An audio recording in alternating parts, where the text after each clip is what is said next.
जय हिंद दोस्तों। आशा करते हैं आप लोग काफ़ी अच्छे होंगे। आप लोग की पढ़ाई काफ़ी अच्छी चल रही होगी। आज हम लोग जो है भारत का भूगोल ये जो विषय होगा इस विषय को हम लोग पूरा इस वीडियो में कवर करने वाले हैं, ठीक है। और ये जो सीरीज है हमारा यूपीटी पीएससी का जो पेड का एग्जाम होने वाली है, इसके पीआईटी से संबंधित जो क्वेश्चन है वो इसमें हम लोग पूरा कवर कर रहे हैं।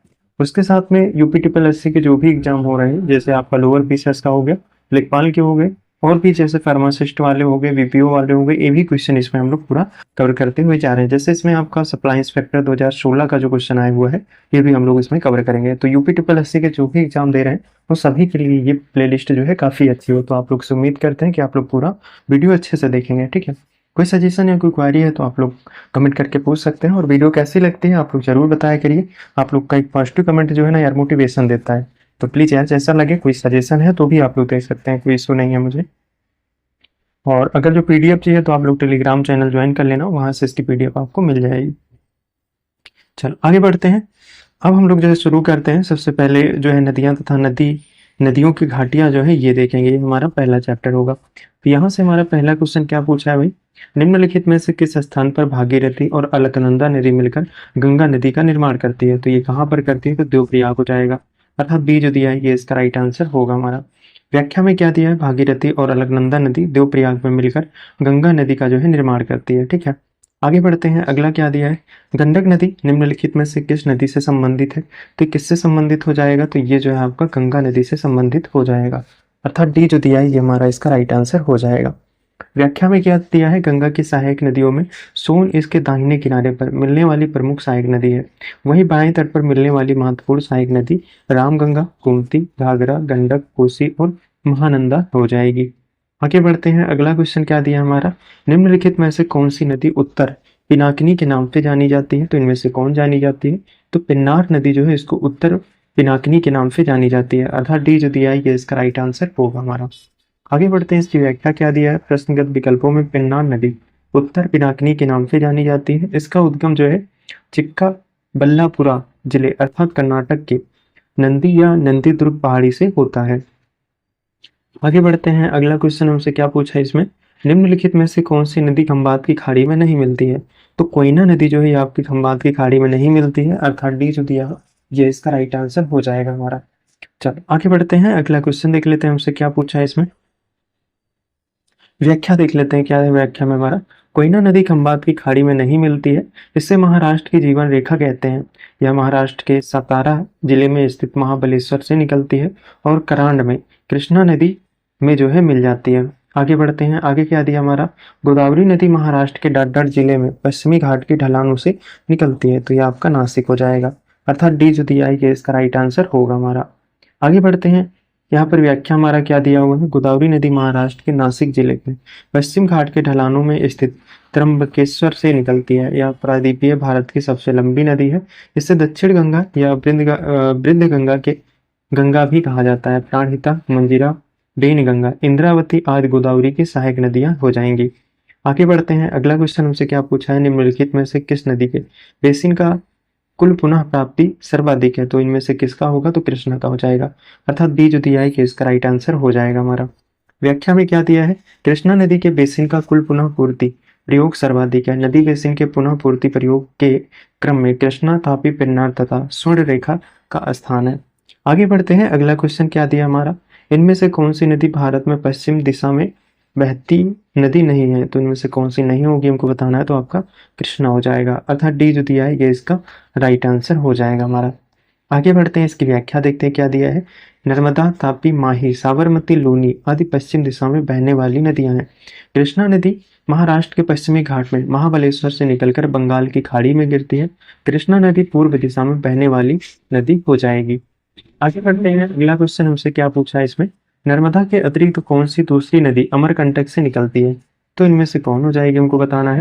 तो सोन नदी जो है हो जाएगी। अर्थात बी में जो दिया है कि इसका राइट आंसर होगा हमारा। आगे बढ़ते हैं।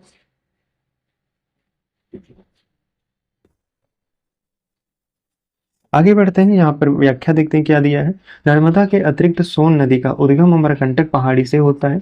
यह गंगा नदी की सहायक नदी है जो कि गंगा से पटना के निकट मिलती है। सोन गंगा के दक्षिण तट अर्थात दाहिने के मुख्य सहायक में से एक हो जाएगी। आगे बढ़ते हैं, अगला क्वेश्चन क्या दिया हमारा, निम्नलिखित में से किस नदी का समागम अरब सागर में है। तो इसमें जो है आपका नर्मदा का हो जाएगा, अर्थात ए में जो दिया है ये इसका राइट आंसर हो जाएगा हमारा।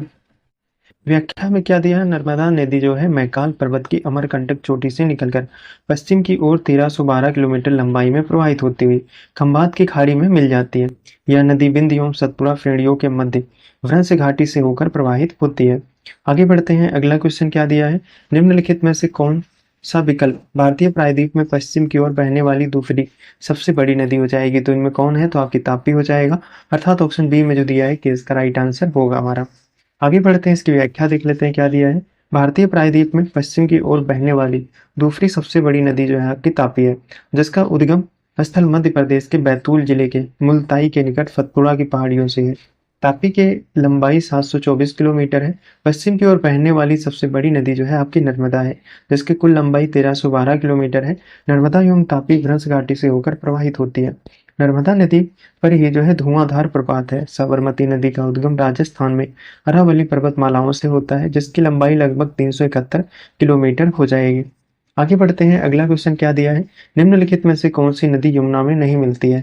तो ये जो है आपकी सोन हो जाएगी, अर्थात डी जो दिया है कि इसका राइट आंसर हो जाएगा हमारा। चलो आगे बढ़ते हैं, इसकी व्याख्या देख लेते हैं क्या दिया है हमारा। सोन नदी यमुना से ना मिलकर गंगा में मिलती है। सोन नदी दाईं ओर से गंगा में मिलने वाली एक प्रमुख सहायक नदी है, या पटना के निकट गंगा में मिलती है, जबकि बेतवा, चंबल और केन नदियां यमुना नदी से मिलती है। निम्नलिखित नदियों को उन राज्यों के आधार पर सुमेलित करें जिनमें वे बहती हैं। तो इनमें से कौन हो जाएगा हमको बताना है। तो एक कामेंग दिया है, कामेंग का क्या होगा हमारा, असम हो जाएगा, तो एक का होगा हमारा डी। बैतरणी की अगर जो बात करी जाए तो ये आपका उड़ीसा हो जाएगा, मतलब दो का ए हो जाएगा।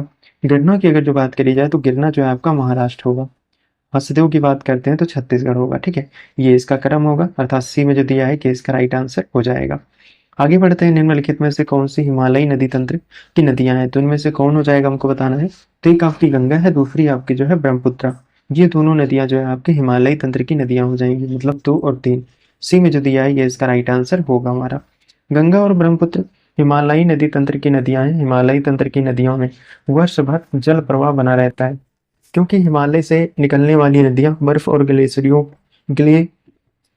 के पिघलने से बनी है। आगे बढ़ते हैं, आगे दिया है काबनी, हेमवती और अमरावती कौन सी नदी की सहायक नदियां हैं। तो ये जो है आपकी कावेरी की हो जाएगी, अर्थात से जो दिया है ये इसका राइट आंसर होगा हमारा। व्याख्या में क्या दिया है, काबिनी, हेमवती और अमरावती तीनों ही कावेरी नदी की सहायक नदियां हैं। कावेरी नदी कर्नाटक के कोडंगू जिले में स्थित ब्रह्मगिरी पहाड़ी से निकलती है। कावेरी नदी की लंबाई जो है 800 किलोमीटर हो जाएगा। आगे बढ़ते हैं, अगला क्वेश्चन क्या दिया हमारा, निम्नलिखित में से कौन सी नदी ऐतिहासिक रूप से कर्नाटक के दक्षिण में बटवाल नदी के रूप में जानी जाती है। तो इनमें कौन हो जाएगा, तो आपका नेत्रावती नदी हो जाएगा, अर्थात ए में जो दिया है ये इसका राइट आंसर हो जाएगा हमारा। आगे बढ़ते हैं, नेत्रावती नदी ऐतिहासिक रूप से कर्नाटक के दक्षिण में बंटवाल नदी के रूप में जानी जाती है।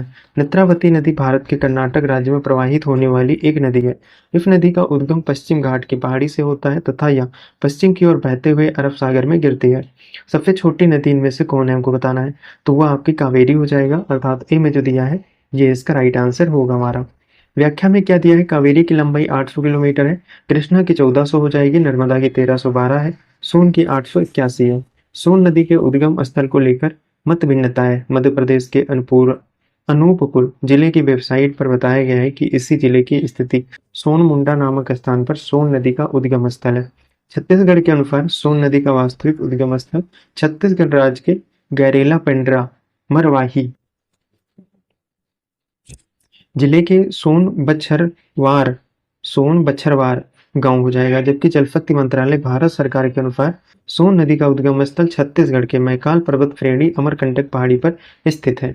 उद्गम स्थल पर मत भिन्नता के कारण इसकी लंबाई भिन्न भिन्न है। इस कारण इसके उद्गम स्थल भिन्नता के कारण लंबाई भिन्न भिन्न वेबसाइटों पर भिन्न भिन्न देखने को मिलती है, ठीक है। चलो आगे बढ़ते हैं, अगला क्या दिया हमारा, कौन सी नदी पश्चिम तटीय मैदान में प्रवेश करने से पहले 253 मीटर ऊंची चट्टानों में गिरती है और गरसुप्पा जलप्रपात बनाती है। तो ये जो है आपका शरावती हो जाएगा, अर्थात ए में सी में जो दिया है ये इसका राइट आंसर होगा हमारा। आगे बढ़ते हैं, अगला यहाँ पर क्या दिया हमारा, शरावती नदी कर्नाटक के शिमोगा जिले में स्थित अब्बू तीर्थ नामक स्थान से निकलती है। इस नदी का बड़ा हिस्सा पश्चिम घाट में स्थित है। इस नदी की कुल लंबाई लगभग 128 किलोमीटर। रास्ते में ही यह तटीय मैदानों में प्रवेश करने से पहले 253 मीटर की ऊंचाई से गिरकर प्रसिद्ध जोग जलप्रपात बनाती है। इस करसोप्पा जलप्रपात के नाम से भी जाना जाता है। आगे बढ़ते हैं। आगे हमारा क्या दिया है इसमें, दक्षिण भारत की नदियां प्रमुख रूप से निम्न में से कौन सा अपवाह तंत्र रखती हैं, तो यह आपका वृक्षानुमा अपवाह तंत्र हो जाएगा, अर्थात सी में जो दिया है ये इसका राइट आंसर होगा हमारा।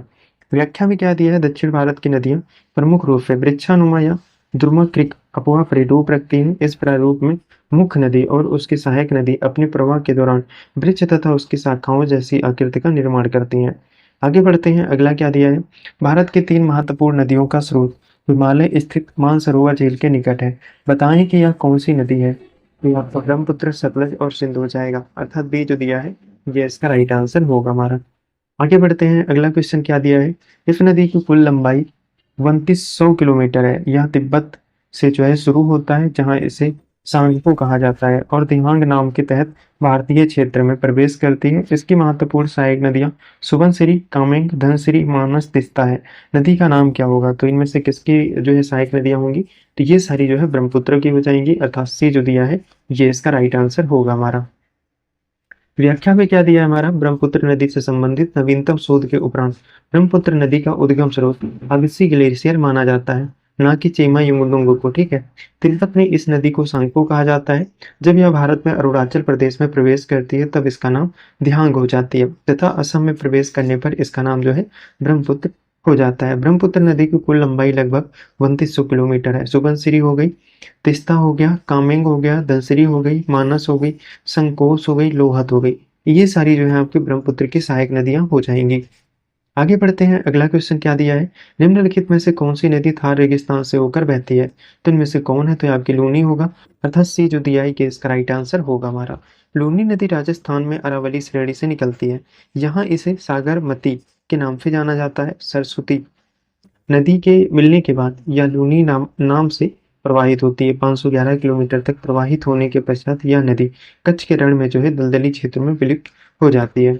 आगे बढ़ते हैं। अगला क्वेश्चन क्या दिया है, निम्नलिखित में से किस नदी को बंगाल का शोक के रूप में जाना जाता है, तो आपका दामोदर को जो है जाना जाता है, अर्थात ए में जो दिया है ये इसका राइट आंसर हो जाएगा हमारा। व्याख्या में क्या दिया है हमारा, दामोदर नदी को बंगाल के शोक के रूप में जाना जाता है। दामोदर नदी छोटा नागपुर पठार की खामर पहाड़ी से निकलती है। दामोदर की प्रमुख सहायक नदियां बराकर नदी हो जाएगी। आगे बढ़ते हैं। अगला क्वेश्चन क्या दिया है, इनमें से कौन सी भारतीय क्षेत्र में एक खाड़ी नहीं है, तो इनमें से कौन सा नहीं होगा, तो अकाबा की खाड़ी हो जाएगा। ठीक है, अर्थात डी जो दिया है ये इसका राइट आंसर हो जाएगा हमारा। आगे बढ़ते हैं। कच्छ, खंबात और मन्नार की खाड़ियां भारतीय भौगोलिक क्षेत्र में स्थित है, जबकि अकाबा की खाड़ी लाल सागर के उत्तरी भाग में सिनाई प्रायद्वीप के पूर्व में तथा अरब की मुख्य भूमि के पश्चिम में स्थित है। अकाबा खाड़ी के किनारे मिस्र हो गया, इजराइल, जॉर्डन और सऊदी अरब देश जो है स्थित हो जाएंगे। आंध्र प्रदेश का विजयवाड़ा शहर किस नदी के तट पर स्थित है, तो ये जो है आपका कृष्णा नदी हो जाएगा, अर्थात डी जो दिया है कि इसका राइट आंसर होगा हमारा।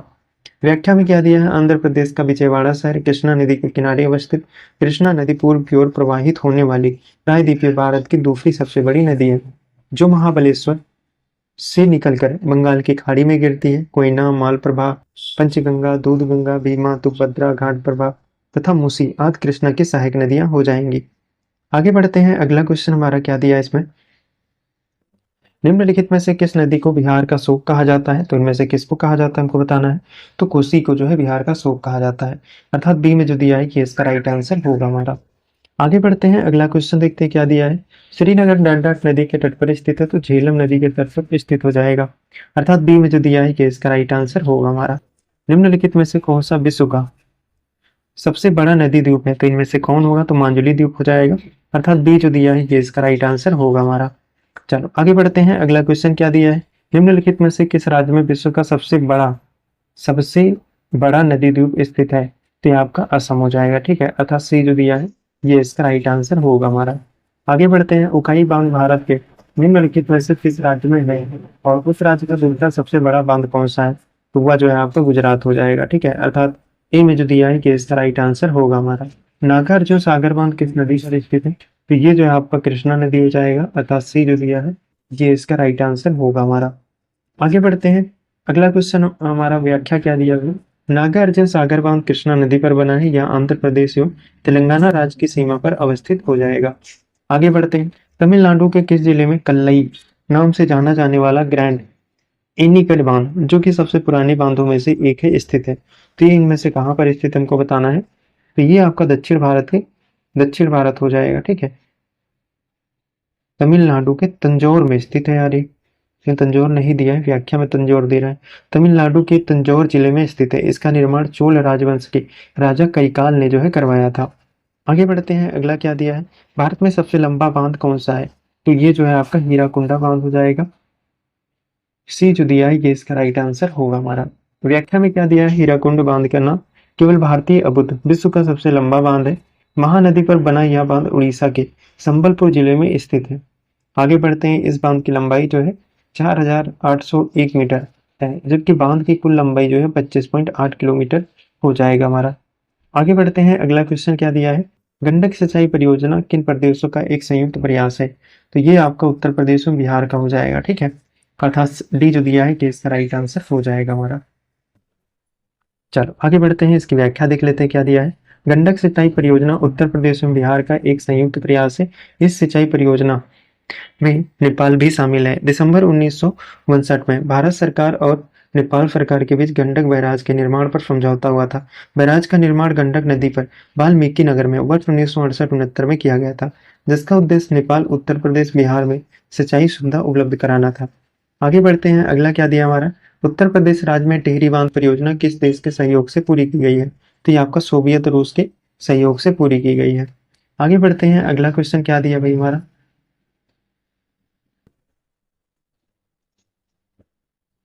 टिहरी बांध परियोजना पूर्व सोवियत संघ के सहयोग से पूरी की जा रही थी, परंतु बाद में यह सहयोग बाधित हो गया था। उत्तर प्रदेश के विभाजन के बाद यह परियोजना वर्तमान में भागीरथी बिलंगना नदी के संगम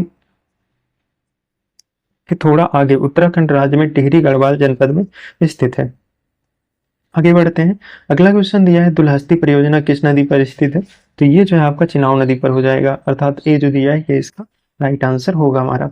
दुलहस्ती परियोजना भारत के जम्मू और कश्मीर के किश्तवाड़ में स्थित एक पन बिजली परियोजना है, जो चिनाव नदी पर स्थित है।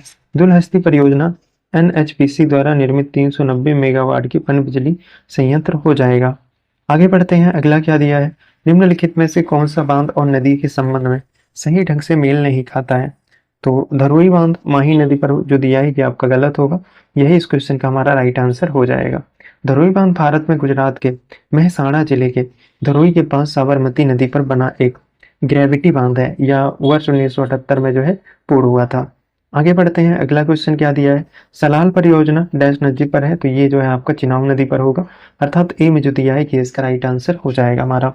सलाल परियोजना 690 मेगावाट की पनबिजली परियोजना है, जो जम्मू और कश्मीर केंद्र शासित प्रदेश के रियासी के पास चिनाब नदी पर क्रियान्वित है। ऋग्वेद में चिनाब नदी को अश्विन कहा गया है, अस्किनी कहा गया है, माफ करना, अस्किनी। भारत का सबसे ऊंचा बांध कौन सा है इसमें? तो टिहरी बांध हो जाएगा, अर्थात बी जो दिया है कि इसका राइट आंसर होगा। रिहंद की अगर जो बात करी जाए तो 91.46 किलोमीटर हो जाए, सॉरी मीटर ऊंचाई हो जाएगी। सरदार सरोवर की बात करते हैं तो 163 मीटर होगा। भाखड़ा की बात करें तो 225.55 हो जाएगा। टिहरी की बात करते हैं तो 260.5 होगा। नंगल की बात करते हैं तो आपका 32 हो जाएगा। आगे बढ़ते हैं। अगला हमारा क्या दिया है? निम्नलिखित को मिलान करना है। तो यहाँ पर क्या दिया है हमारा? गोविंद बल्लभ पंत सागर, ये जो है आपका रिहंद नदी पर बना है, मतलब एक का 2 हो जाएगा। परीक्षा बांध की बात करते हैं तो ये आपका बेतवा नदी हो जाएगा। गोविंद सागर बांध की बात करते हैं तो ये जो है आपका शहजाद नदी हो जाएगा, ठीक है। जामनी बांध की बात करते हैं तो जामनी नदी पर हो जाएगा। तो इसका राइट आंसर जो है हमारा पहले ही हो जाएगा, ठीक है। चलो आगे बढ़ते हैं। अगला क्वेश्चन क्या दिया भाई? भाखड़ा बांध किस नदी पर बना हुआ है? तो ये जो है आपका सतलुज नदी पर हो जाएगा, अर्थात सी जो दिया है ये इसका राइट आंसर होगा हमारा, ठीक है। आगे बढ़ते हैं। इसकी व्याख्या देखते हैं क्या दिया है। भाखड़ा बांध सतलुज नदी पर बनाया गया यह बहुउद्देशीय परियोजना पंजाब, हरियाणा, राजस्थान राज्यों की संयुक्त उपक्रम है। उल्लेखनीय है कि इस परियोजना का कमांड क्षेत्र हिमाचल प्रदेश, पंजाब, हरियाणा एवं राजस्थान में विस्तारित है। भाखड़ा बांध के जलाशय को गोविंद सागर कहा जाता है। आगे बढ़ते हैं। अगला क्या दिया है? चमेरा बांध किस नदी पर बनाया गया है?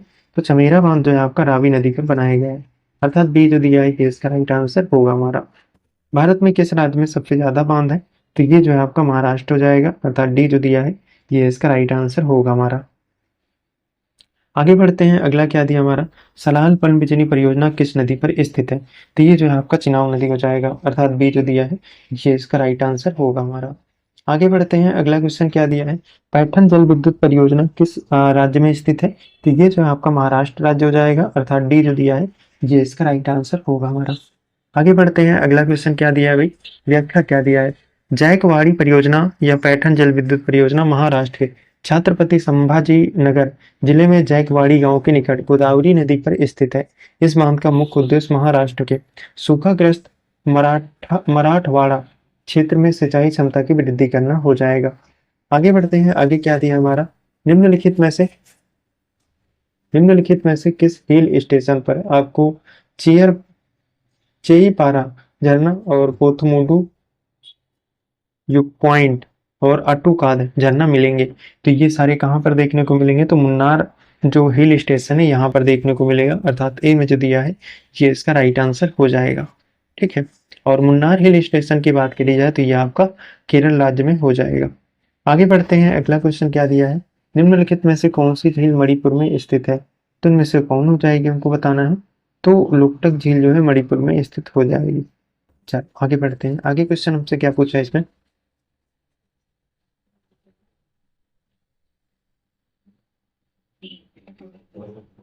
और इस झील के नाम की अगर जो बात करी जाए तो केबुल लामजाओ जो है हो जाएगा। आगे बढ़ते हैं, चिल्का झील उड़ीसा राज्य में स्थित भारत की सबसे बड़ी खारे पानी की झील डाट डाट के दक्षिण की ओर स्थित है, तो आपका महानदी डेल्टा हो जाएगा, अर्थात डी जो दिया है ये इसका राइट आंसर होगा हमारा। आगे बढ़ते हैं, सूची एक और सूची दो का हमें मिलान कर लेना है। तो क्या दिया है, एक तरफ पुलिकट झील दिया है, ये कहाँ से संबंधित होगा, तो पुलिकट झील की अगर जो बात करी जाए तो ये हो जाएगा तमिलनाडु, मतलब एक का तीन होगा हमारा। चिल्का झील की अगर जो बात करें तो ये आपका उड़ीसा होगा, मतलब बी का होगा एक। ठीक है, वुलर झील की अगर जो बात करें तो क्या हो जाएगा, तो कश्मीर हो जाएगा। सांबर झील की बात करें तो राजस्थान होगा, अर्थात ए में जो दिया है कि इसका राइट आंसर होगा हमारा। निम्नलिखित झीलों में से कौन सी एशिया की दूसरी सबसे बड़ी मीठे पानी की झील है जो जम्मू और कश्मीर में स्थित है, तो ये आपकी वुलर झील हो जाएगी, अर्थात सी जो दिया है ये इसका राइट आंसर होगा हमारा। आगे बढ़ते हैं, यहाँ पर व्याख्या में अगला क्वेश्चन क्या पूछा है, डाट डाट झील भारत की सबसे बड़ी खारे पानी की झील है या भारत की सबसे बड़ी झील है, तो कौन हो जाएगा, तो आपका चिल्का हो जाएगी, अर्थात बी में जो दिया है ये इसका राइट आंसर होगा हमारा। ठीक है, चल आगे बढ़ते हैं, अगला क्वेश्चन देख लेते हैं क्या पूछा है, भारत में किस राज्य में फुल्लर झील स्थित है, तो ये आपका उत्तर प्रदेश हो जाएगा। ठीक है, फुल्लर झील उत्तर प्रदेश के पीलीभीत जिले में स्थित है, यह झील गोमती नदी का उद्गम स्रोत है, इसे गोमत ताल भी जो है कहा जाता है। आगे बढ़ते हैं, थोसेघर वाटरफॉल किस राज्य में है, थोसेघर वाटरफॉल की बात करी जाए तो ये आपका महाराष्ट्र हो जाएगा, अर्थात ए में जो दिया है ये इसका राइट आंसर होगा हमारा। आगे बढ़ते हैं, भारत में सबसे बड़ी झील कौन सी है, तो वुलर झील हो जाएगी, अर्थात ए में जो दिया है ये इसका राइट आंसर होगा हमारा। व्याख्या में क्या दिया है, भारत में ताजे जल की सबसे बड़ी झील जम्मू कश्मीर केंद्र शासित प्रदेश में स्थित वुलर झील है, यह झेलम नदी पर निर्मित गोखुर झील का उदाहरण हो जाएगा। भूपेन हजारिका सेतु जिसे ढोला सदिया पुल भी कहा जाता है, निम्नलिखित में से किस नदी पर जलीय विस्तारों पर भारत का सबसे लंबा पुल है, तो ये आपका लोहित होगा। ठीक है, अर्थात बी में जो दिया है ये इसका राइट आंसर होगा हमारा। आगे बढ़ते हैं, यहाँ पर क्या दिया है हमारा, भूपेन हजारिका सेतु जिसे ढोला सदिया पुल भी कहा जाता है, लोहित नदी पर जलीय विस्तारों पर भारत सबसे लंबा पुल है। ध्यातव्य है कि लोहित नदी ब्रह्मपुत्र नदी की सबसे सुदूर पूर्वी सहायक नदियां हैं, यह नदी तिब्बत से निकलती है। आगे बढ़ते हैं, भारत में प्रवाल वित्तीय निम्नलिखित में से किस स्थान पर पाई जाती है, तो ये आपका मन्नार की खाड़ी हो जाएगा, अर्थात बी जो दिया है ये इसका राइट आंसर हो जाएगा हमारा। इसकी व्याख्या क्या दिया हुआ है, जैसे प्रवाल वित्तियां मन्नार की खाड़ी में पाई जाती है। भारत में प्रवाल वित्तियां मुख्य रूप से अंडमान निकोबार द्वीप समूह, मन्नार की खाड़ी, कच्छ की खाड़ी, पाक जलडमरू मध्य लक्षद्वीप द्वीप समूह तक सीमित है। पांगी घाटी भारत के निम्नलिखित में से किस राज्य केंद्र शासित प्रदेश में स्थित है, तो ये आपका हिमाचल प्रदेश होगा, अर्थात बी जो दिया है ये इसका राइट आंसर हो जाएगा हमारा। अब अगला चैप्टर जो होगा हमारा भूजल संसाधन होगा, यहाँ से जो क्वेश्चन पूछे गए हैं वो हम लोग देखेंगे। ठीक है, आगे बढ़ते हैं, आगे भूजल संसाधन वाला जो सेक्शन है चैप्टर ये देखते हैं। यहाँ से पहला क्वेश्चन क्या दिया हमारा, निम्नलिखित में से किस राज्य ने सर्वप्रथम भूमिगत जल की कमी से बचने के लिए प्रत्येक भवन में बारिश के पानी का संग्रह को अनिवार्य किया था। तो ये आपका जो है इनमें से कौन हो जाएगा, तो तमिलनाडु होगा, अर्थात बी में जो दिया है ये इसका राइट आंसर होगा हमारा। तमिलनाडु ने सर्वप्रथम भूमिगत जल की कमी से बचने के लिए प्रत्येक भवन में बारिश के पानी के संग्रहण को जो है अनिवार्य किया था। आगे बढ़ते हैं, अगला क्वेश्चन क्या दिया हमारा, कुछ स्थानों पर भूजल जल स्तर के नीचे कठोर चट्टानों की परतों के बीच जमा होता है, इससे किस नाम से जाना जाता है, तो इसको जो है आपका जलभृत के नाम से जाना जाता है, अर्थात सी जो दिया है ये इसका राइट आंसर हो जाएगा हमारा। आगे बढ़ते हैं, इसकी व्याख्या क्या दिया हमारा, कुछ स्थानों पर भौम जल स्तर के नीचे स्थित कठोर शैलों की परतों के बीच भौम जल संचित हो जाता है। इस प्रकार संचित भौम जल के भंडारणों को जलभृत कहते हैं। जलभृतों के जल को सामान्य नलकूपों अथवा हैंडपंपों की सहायता से बाहर निकाला जाता है। आगे बढ़ते हैं, अगला जो चैप्टर है हमारा पर्वत, पहाड़ी और हिमनद। तो यहाँ से जो क्वेश्चन पूछे गए हैं वो हम लोग देखते हैं अब। तो क्या पूछा है, निम्नलिखित में से कौन सी घाटी हिमालय पर्वत श्रृंखला में स्थित है, तो इनमें कौन सी जो है श्रृंखला घाटी, मतलब कौन सी घाटी है जो हिमालय में स्थित है, तो आपकी अराकू हो जाएगी, अर्थात बी डी जो दिया है ये इसका राइट आंसर होगा हमारा। अराकू घाटी हिमालय पर्वत श्रृंखला में स्थित नहीं है, यह भारत के आंध्र प्रदेश राज्य के अल्लोड़ी सीताराम राजू जिला में स्थित एक हिल स्टेशन है। इसे आंध्र प्रदेश के ऊटी के नाम से जाना जाता है। आगे बढ़ते हैं, अगला क्वेश्चन हमारा क्या पूछा है, हिमालय पर्वत प्रणाली निम्नलिखित में से किससे संबंधित है, तो ये आपका दलित वलित पर्वत से जो है संबंधित हो जाएगा हमारा। आगे बढ़ते हैं, हिमालय पर्वत प्रणाली वलित पर्वत प्रणाली से संबंधित है। हिमालय पर्वत प्रणाली पश्चिम से पूर्व दिशा में विस्तृत है। हिमालय पर्वत प्रणाली पश्चिम में जम्मू एवं कश्मीर में स्थित नंगा पर्वत से लेकर पूर्व में तिब्बत पठार के नामचा परवा पर्वत चोटी तक विस्तृत है। आगे बढ़ते हैं, आगे क्या दिया है, मेघालय पठार की सबसे ऊंची चोटी कौन सी है, तो इनमें कौन सी है, शिलोंग चोटी हो जाएगा, अर्थात डी में जो दिया है ये इसका राइट आंसर होगा हमारा। आगे बढ़ते हैं, काराकोरम पर्वत श्रृंखला में सबसे ऊंची चोटी कौन सी है, तो K2 हो जाएगा, अर्थात डी में जो दिया है ये इसका राइट आंसर होगा हमारा। आगे बढ़ते हैं, व्याख्या में क्या दिया हमारा, काराकोरम पर्वत श्रृंखला में सबसे ऊंची चोटी K2 है, जिसकी ऊंचाई 8611 मीटर है। K2 विश्व की दूसरी सबसे ऊंची चोटी है। K2 की ऊंचाई विश्व में सर्वोत्तम शिखर एवरेस्ट पर्वत से सिर्फ 237.86 मीटर कम है। आगे बढ़ते हैं, आगे क्या दिया हमारा, हिमालय में सर्वोच्च शिखर माउंट एवरेस्ट की ऊंचाई कितनी है, तो यहाँ आपकी 8848 मीटर हो जाएगा हमारा। आगे बढ़ते हैं, अगला क्वेश्चन क्या दिया है, इनमें से कौन सा महान हिमालय हिमाद्री में पर्वत श्रृंखला नहीं है, तो माउंट नग टिब्बा हो जाएगा, ठीक है, नाग टिब्बा, अर्थात सी में जो दिया है ये इसका राइट आंसर होगा हमारा। आगे बढ़ते हैं, इसकी व्याख्या देखते हैं क्या दिया है, mount Kanchenjunga, mount Makalu, mount Nanda Devi महान हिमालय या हिमाद्री के पर्वत शिखर हैं। इसके अन्य प्रमुख पर्वतों में माउंट एवरेस्ट, धौलागिरी, नंगा पर्वत व अन्नपूर्णा है, जबकि नाग टिब्बा लघु या लेसर हिमालय का पर्वत शिखर हो जाएगा।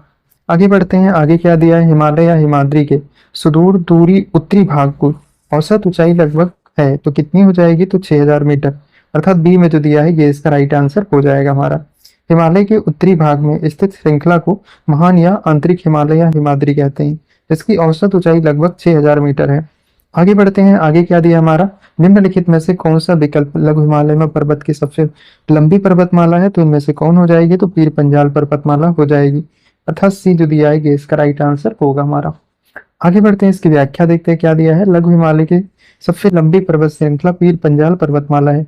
पीर पंजाल के अतिरिक्त महाभारत, कुमायूं, धौलाधार और नाग टिब्बा भी लघु हिमालय की श्रेणी है। शिवालिक पर्वतमाला को बाय हिमालय भी कहते हैं। आगे बढ़ते हैं, आगे क्या दिया हमारा, अरावली पर्वत श्रृंखला में सबसे ऊंची शिखर कौन सी है, तो इनमें कौन हो जाएगी, तो गुरु शिखर होगा, अर्थात ए में जो दिया है ये इसका राइट आंसर हो जाएगा हमारा। आगे बढ़ते हैं, व्याख्या में क्या दिया है, अरावली पर्वत की सबसे ऊंची चोटी गुरु शिखर है। अरावली भारत की सर्वाधिक प्राचीन पर्वत श्रृंखला है। इसका निर्माण प्री कैम्ब्रियन काल में हुआ था। आगे बढ़ते हैं, अगला क्वेश्चन हमारा क्या पूछा है, इसमें कौन सा सबसे ऊंचा भारतीय शिखर है, तो इनमें कौन होगा, तो कंचनजंगा हो जाएगा, अर्थात सी जो दिया है ये इसका राइट आंसर होगा हमारा। आगे बढ़ते हैं, अगला क्वेश्चन क्या पूछा है, हिमालय का कौन सा भाग नदियों द्वारा लाई गई असंगठित तलछट से बना है, तो शिवालिक श्रेणी रेंज जो है ये बना हुआ है, अर्थात ए में जो दिया है ये इसका राइट आंसर होगा हमारा। हिमालय की शिवालिक श्रेणी नदियों द्वारा नीचे लाए गए असमेकित तलछट से बनी है। यह इसे पीर पंजाल, काराकोरम और लद्दाख पर्वतमाला जैसी अन्य श्रेणियों से अलग करता है, जो मुख्य रूप से कठोर चट्टानों से बने हैं। आगे बढ़ते हैं, अगला क्वेश्चन क्या पूछा है, निम्नलिखित में से किस पर्वत को हाथी पर्वत के रूप में जाना जाता है, जो मध्य केरल के दक्षिण पश्चिम घाट में पहाड़ों की एक श्रृंखला पर स्थित है और पश्चिमी तमिलनाडु की सीमा तक फैला हुआ है? तो आपका अन्नामलाई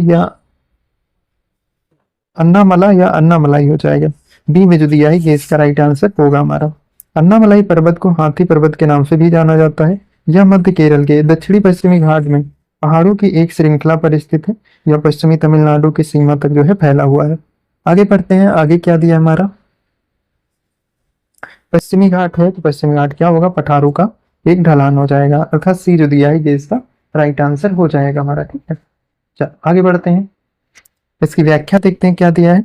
पश्चिमी घाट या सह्याद्री पर्वत श्रेणी का विस्तार पश्चिमी सागर तट में तापी मुहाने तट के समांतर उत्तर से दक्षिण में कन्याकुमारी अंतरीप से लगभग 1500 किलोमीटर क्षेत्र में विस्तृत है। इसका पश्चिमी ढाल तीव्र एवं खड़ा, जबकि पूर्वी ढाल मंद एवं सीढ़ी नुमा क्रमशः नीचा होता हुआ पठार है। इसे प्रायद्वीपीय भारत का ग्रेट ढलान भी कहा जाता है। आगे बढ़ते हैं, अगला क्या दिया हमारा? निम्नलिखित में से कौन सा विकल्प पश्चिमी घाट का सर्वोच्च शिखर है? तो इनमें कौन होगा? तो अनाईमुडी हो जाएगा, अर्थात ए में जो दिया है ये इसका राइट आंसर होगा हमारा। आगे बढ़ते हैं, इसकी व्याख्या देखते हैं क्या दिया हमारा।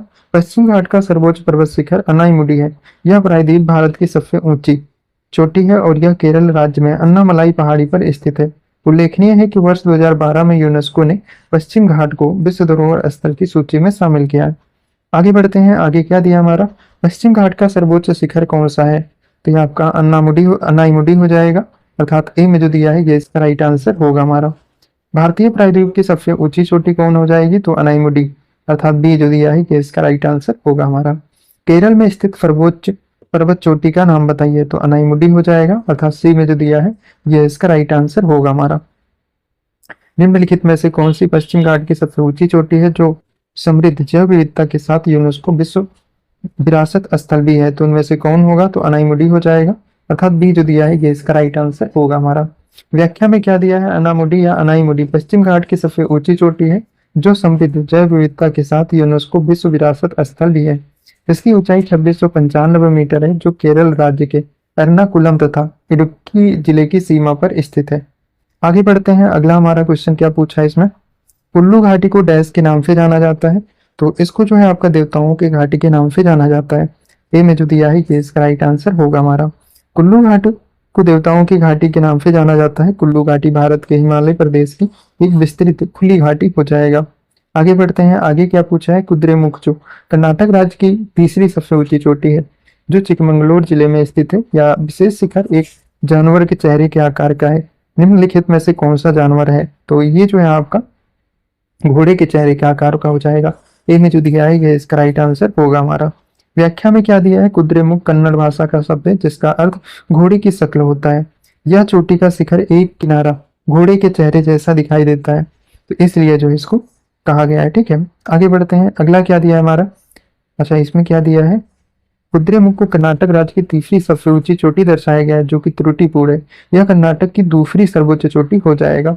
आगे बढ़ते हैं, आगे क्या दिया है हमारा? विंध्य पर्वत उत्तर पश्चिम में अरावली पर्वत श्रृंखला और दक्षिण में निम्नलिखित में से किस श्रेणी से घिरा है? तो आपका सतपुड़ा रेंज हो जाए, अर्थात सी जो दिया है ये इसका राइट आंसर होगा हमारा। विंध्य पर्वत श्रृंखला भारत में स्थित प्राचीन ब्लॉक पर्वतों की श्रृंखला है, जो भारत को उत्तरी भारत व दक्षिणी भारत में बांटती है। विंध्याचल पर्वत के उत्तर पश्चिम में अरावली पर्वत श्रृंखला तथा दक्षिण में सतपुड़ा रेंज हो जाएगा। निम्नलिखित स्थानों में से किसे एमराल्ड द्वीप समूह के नाम से जाना जाता है? तो इनमें से किसको जाना जाता है? तो अंडमान निकोबार द्वीप समूह को जो है जाना जाता है, अर्थात बी जो दिया है ये इसका राइट आंसर होगा हमारा। आगे बढ़ते हैं, आगे अगला क्वेश्चन क्या पूछा है हमसे? अंडमान निकोबार द्वीप समूह बंगाल की खाड़ी में स्थित है। यह द्वीप समूह 836 छोटे बड़े द्वीप आइसलैंड रॉकी आउटक्रॉप्स से मिलकर बना है। यह द्वीप समूह को एमराल्ड द्वीप समूह के नाम से जाना जाता है। इसकी राजधानी जो है पोर्ट ब्लेयर हो जाएगा। आगे बढ़ते हैं, यहाँ पर सूची 1 और सूची 2 को मिलान करने के लिए दिया है। एक तरफ हिमालय की चोटी दी हुई है, एक तरफ राज्य दिया हुआ है। तो देख लेते हैं क्या है। नंगा पर्वत की बात करते हैं तो नंगा पर्वत जो है आपका जम्मू कश्मीर हो जाएगा, मतलब हो जाएगा 1 का 1 हमारा। ठीक है, नंदा देवी की बात करते हैं तो उत्तराखंड होगा। कंचनजंगा जो है सिक्किम हो जाएगा, अर्थात बी में जो दिया है ये इसका राइट आंसर होगा हमारा। आगे बढ़ते हैं, वह कौन सा सर्वोच्च पर्वत शिखर है जो पूरी तरह से भारत में स्थित है? तो वह जो है आपका नंदा देवी होगा, अर्थात बी जो दिया है कि इसका राइट आंसर हो जाएगा हमारा। ठीक है, चलो आगे बढ़ते हैं। अगला इसकी व्याख्या देख लेते हैं क्या दिया भाई। नंदा देवी भारत का चौथा सर्वोच्च पर्वत शिखर है। यह पूर्णतया भारत में स्थित है। इसकी ऊंचाई 7,816 मीटर है। ठीक है, कंचनजंगा महान हिमालय श्रेणी की चोटी है जो भारत के सिक्किम और नेपाल की सीमा पर स्थित है। कामेट पर्वत भारत के गढ़वाल क्षेत्र में स्थित पर्वत शिखर है। गाडविन ऑस्टिन अर्थात केटू पर्वत काराकोरम पर्वत श्रेणी का सबसे ऊंची चोटी है। काराकोरम पर्वत श्रेणी ट्रांस हिमालय का भाग है। विश्व की सर्वोच्च चोटी माउंट एवरेस्ट है जो नेपाल में अवस्थित है। आगे बढ़ते हैं। आगे क्या दिया हमारा, निम्नलिखित में से कौन सा पर्वतीय दर्रा उत्तराखंड में स्थित नहीं है? तो इनमें से कौन हो जाएगा? तो सिपकिला हो जाएगा, अर्थात बी जो दिया है कि इसका राइट आंसर होगा हमारा। सिपकिला हिमाचल प्रदेश के किन्नौर जिले तथा तिब्बत में अवस्थित है जो हिमालय प्रदेश को तिब्बत से जोड़ता है, जबकि लिपुलेख, नीति दर्रा, मुलिंगला पर्वतीय दर्रा जो है उत्तराखंड में स्थित हो जाएंगे। आगे बढ़ते हैं। अगला क्वेश्चन क्या दिया है, इनमें से कौन से राज्य पाल घाट दर्रे से आपस में जुड़े हुए हैं? तो इनमें से कौन होगा? तो केरल और तमिलनाडु, अर्थात बी जो दिया है कि इसका राइट आंसर होगा हमारा। आगे बढ़ते हैं। बारालाचला दर्रा निम्नलिखित में से किन दो राज्यों केंद्र शासित प्रदेश को जोड़ता है? तो ये आपका हिमाचल प्रदेश और लद्दाख हो जाएगा, अर्थात ए जो दिया है कि इसका राइट आंसर होगा हमारा। रोहतांग दर्रा भारत के किस राज्य में स्थित है? तो हिमाचल प्रदेश हो जाएगा, अर्थात ए में जो दिया है कि इसका राइट आंसर होगा हमारा। सिपकिला दर्रा हिमाचल की सबसे हिमालय की किस घाटी में स्थित है? तो ये आपका सतलज घाटी में स्थित हो जाएगा। ए में जो दिया है कि इसका राइट आंसर होगा हमारा। आगे बढ़ते हैं। सिपकिला दर्रा हिमालय के सतलज घाटी में स्थित है या हिमाचल प्रदेश के शिमला को तिब्बत से जोड़ता है। सतलज नदी इस दर्रे के निकट से भारत में प्रवेश करती है। सिपकिला दर्रा प्राचीन सिल्क रोड का एक हिस्सा हो जाएगा। जो जिला पास किसे जोड़ता है? तो लेह और श्रीनगर को जोड़ता है, अर्थात डी में जो दिया है कि इसका राइट आंसर होगा हमारा। आगे बढ़ते हैं। दिए गए दर्रों और उनके स्थानों का कौन सा जोड़ा सही नहीं है? तो इनमें कौन सा सही नहीं है हमको बताना है।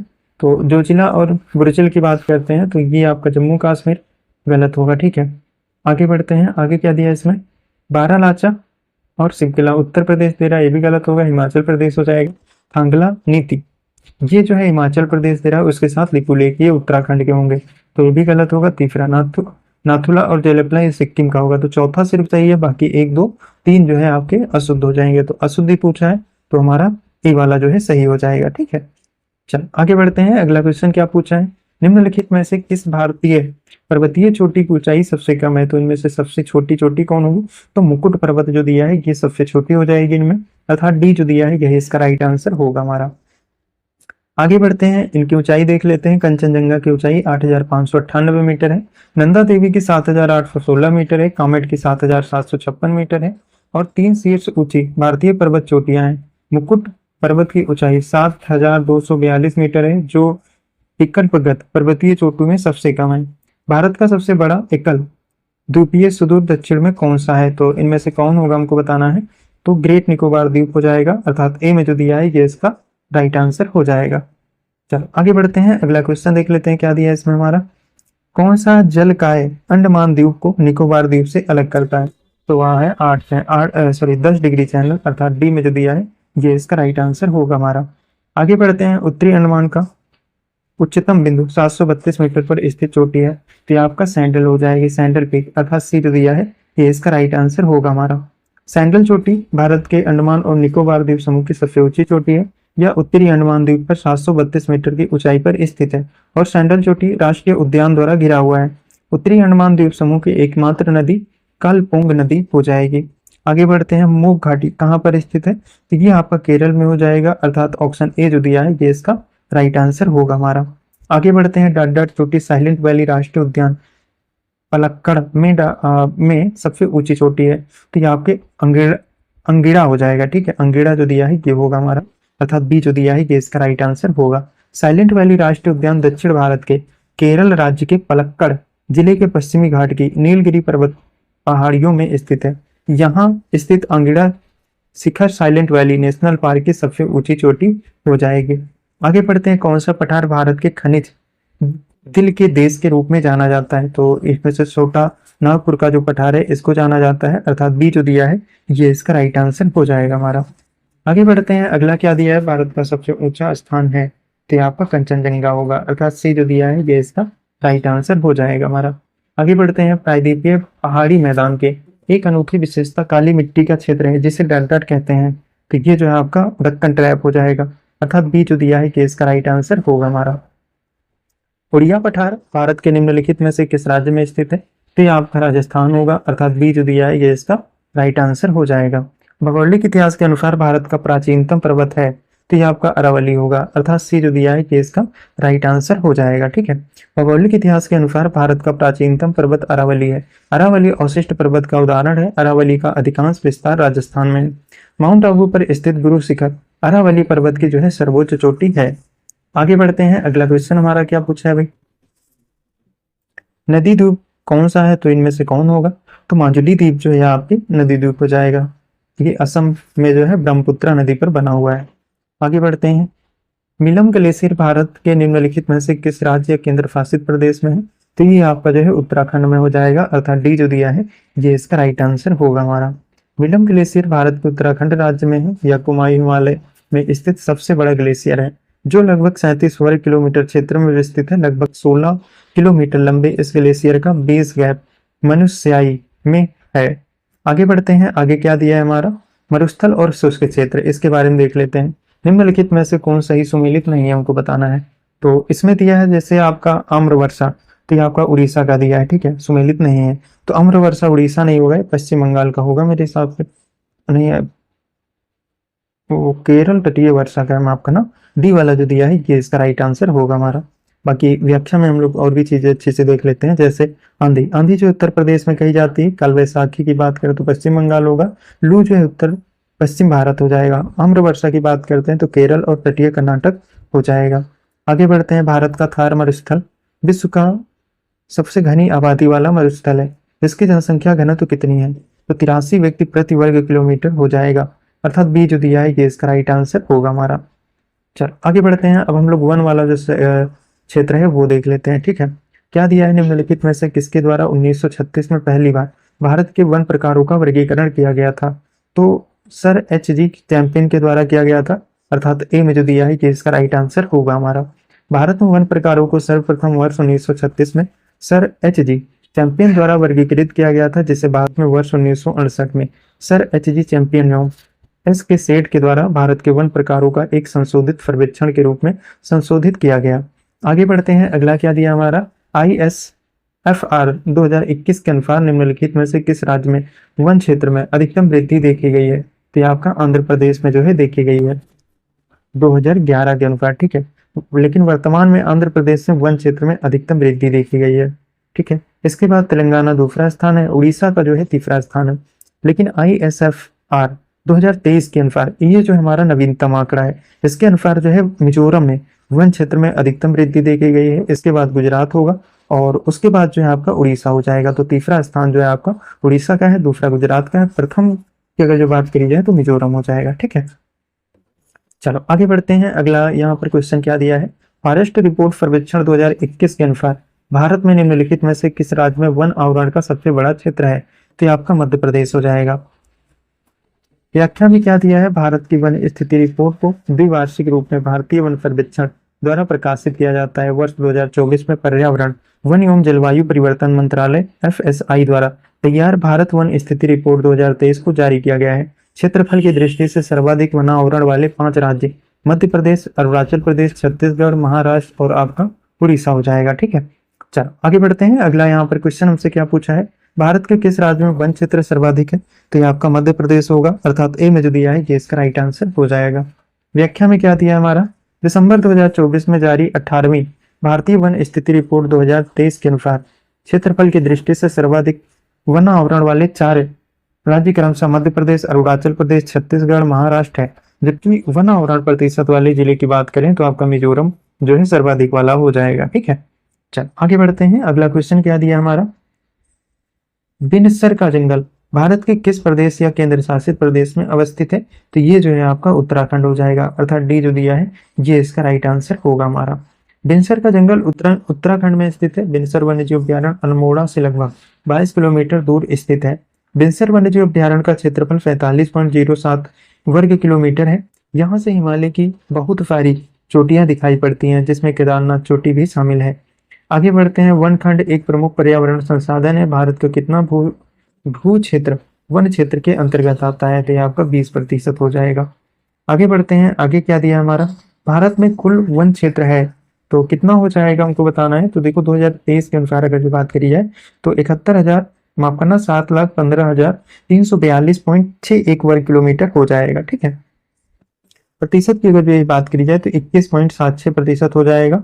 वन आवरण की बात करें, वन आवरण एवं वृक्षारोपण की, तो ये आपका जो है 8,27,356.95 वर्ग किलोमीटर हो जाएगा, जो कि देश के कुल भौगोलिक क्षेत्रफल का 25.17% हो जाएगा। ठीक है। चल आगे बढ़ते हैं। अगला क्वेश्चन क्या दिया है? वन विभाग के सर्वेक्षण के मुताबिक भारत का वास्तविक वन कवर भौगोलिक क्षेत्र का डॉट है तो कितना हो जाएगा? तो 21.54% हो जाएगा, अर्थात सी में जो दिया है ये इसका राइट आंसर हो जाएगा। ठीक है। चल आगे बढ़ते हैं। भारत में निम्नलिखित में से किस प्रकार के वन का सबसे बड़ा क्षेत्र है? तो उष्णकटिबंधीय नम पर्णपाती वन होगा, अर्थात सी जो दिया है ये इसका राइट आंसर हो जाएगा हमारा।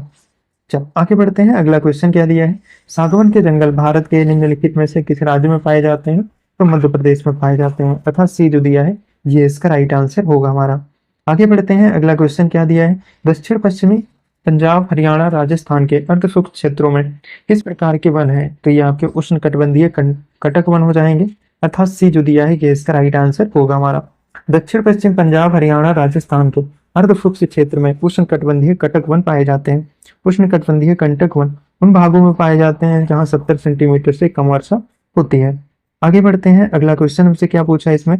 सागवान, साल, शीशम, हुर्रा, महुआ, आंवला, सेमल बताएं सेमल, कुसुम और चंदन आदि की प्रमुख प्रजातियां हैं तो किस प्रकार की होंगी? उष्णकटिबंधीय पर्णपाती वन के जो है प्रजातियां हो जाएंगी, अर्थात ए में जो दिया है कि इसका राइट आंसर होगा हमारा। आगे बढ़ते हैं। अब हम लोग जो है खनिज वाला जो है ये भी देखेंगे। ये भी यार नवीनतम के हिसाब से होता है। ठीक है। ये 2021-22 वाले के डाटा से पूछा गया है, बाकी अभी जो नवीनतम वाला है वो अलग होगा।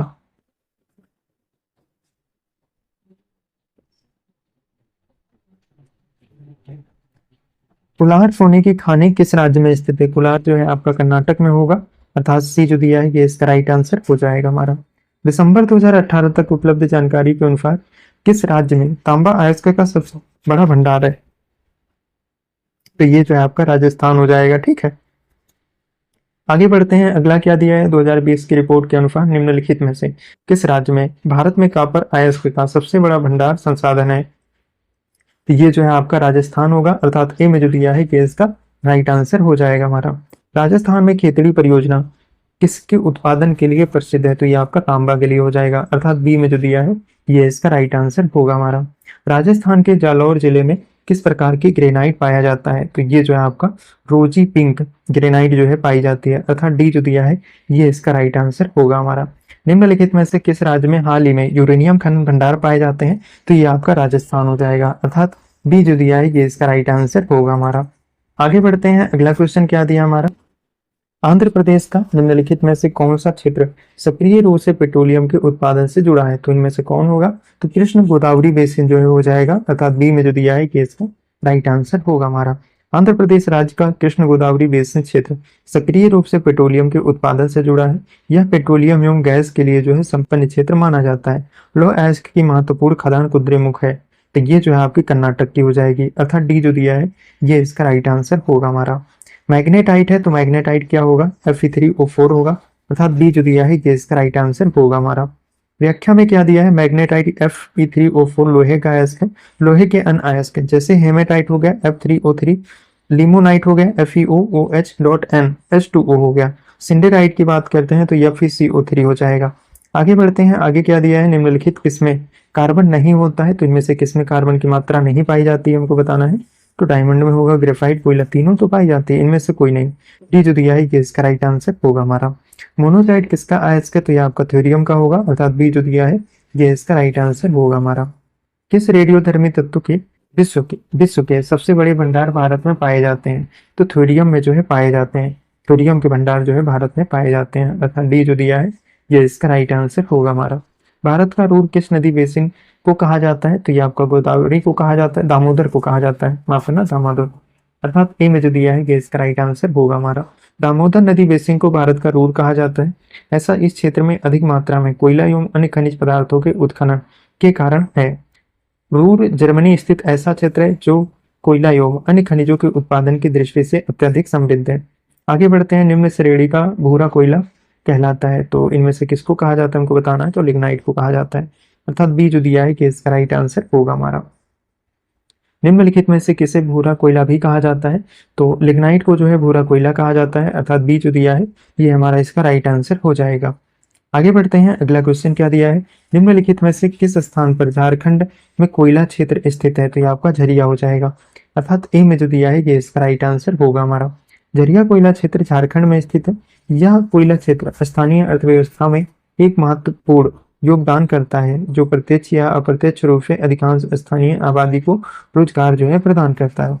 आगे बढ़ते हैं, अगला क्वेश्चन क्या दिया हमारा, बालाघाट का मलखंड मलज खंड क्षेत्र राजस्थान के जमीनों की केताड़ी सिंगना क्षेत्र डाट डाट के महत्वपूर्ण खनन केंद्र है। तो ये जो है आपके तांबा के हो जाएगा, अर्थात डी जो दिया है कि इसका राइट आंसर होगा हमारा। भारत में पाया जाने वाला कौन एक गैर धात्विक खनिज है? तो इसमें से पायरोफाइलाइट हो जाएगा, अर्थात डी जो दिया है ये इसका राइट आंसर हो जाएगा हमारा। आगे बढ़ते हैं, भिलाई इस्पात संयंत्र के लौह अयस्क स्रोत हैं, तो कौन हो जाएंगे इनमें हमको बताना है। तो इसका जो हमारा राइट आंसर होगा वह आपका जो है गल्ली राजहरा दिया है डी में, ये हमारा इसका राइट आंसर हो जाएगा। आगे बढ़ते हैं, आगे क्या दिया है, भारत में न्यूनमती स्थान निम्नलिखित में से किस उद्योग से संबंधित है? तो ये आपका पेट्रोलियम उद्योग से होगा, अर्थात सी में जो दिया है ये इसका राइट आंसर हो जाएगा हमारा। किस राज्य की स्थापित बिजली उत्पादन क्षमता सबसे अधिक है? तो ये जो है आपका गुजरात का हो जाएगा, ठीक है, अर्थात ए में जो दिया है ये इसका राइट आंसर हो जाएगा हमारा। आगे बढ़ते हैं, अगला क्या दिया है, उत्तर प्रदेश का सबसे बड़ा सौर ऊर्जा संयंत्र निम्नलिखित में से किस जिले में स्थापित किया गया है? तो ये आपका मिर्जापुर हो जाएगा, अर्थात डी जो दिया है ये इसका राइट आंसर होगा हमारा।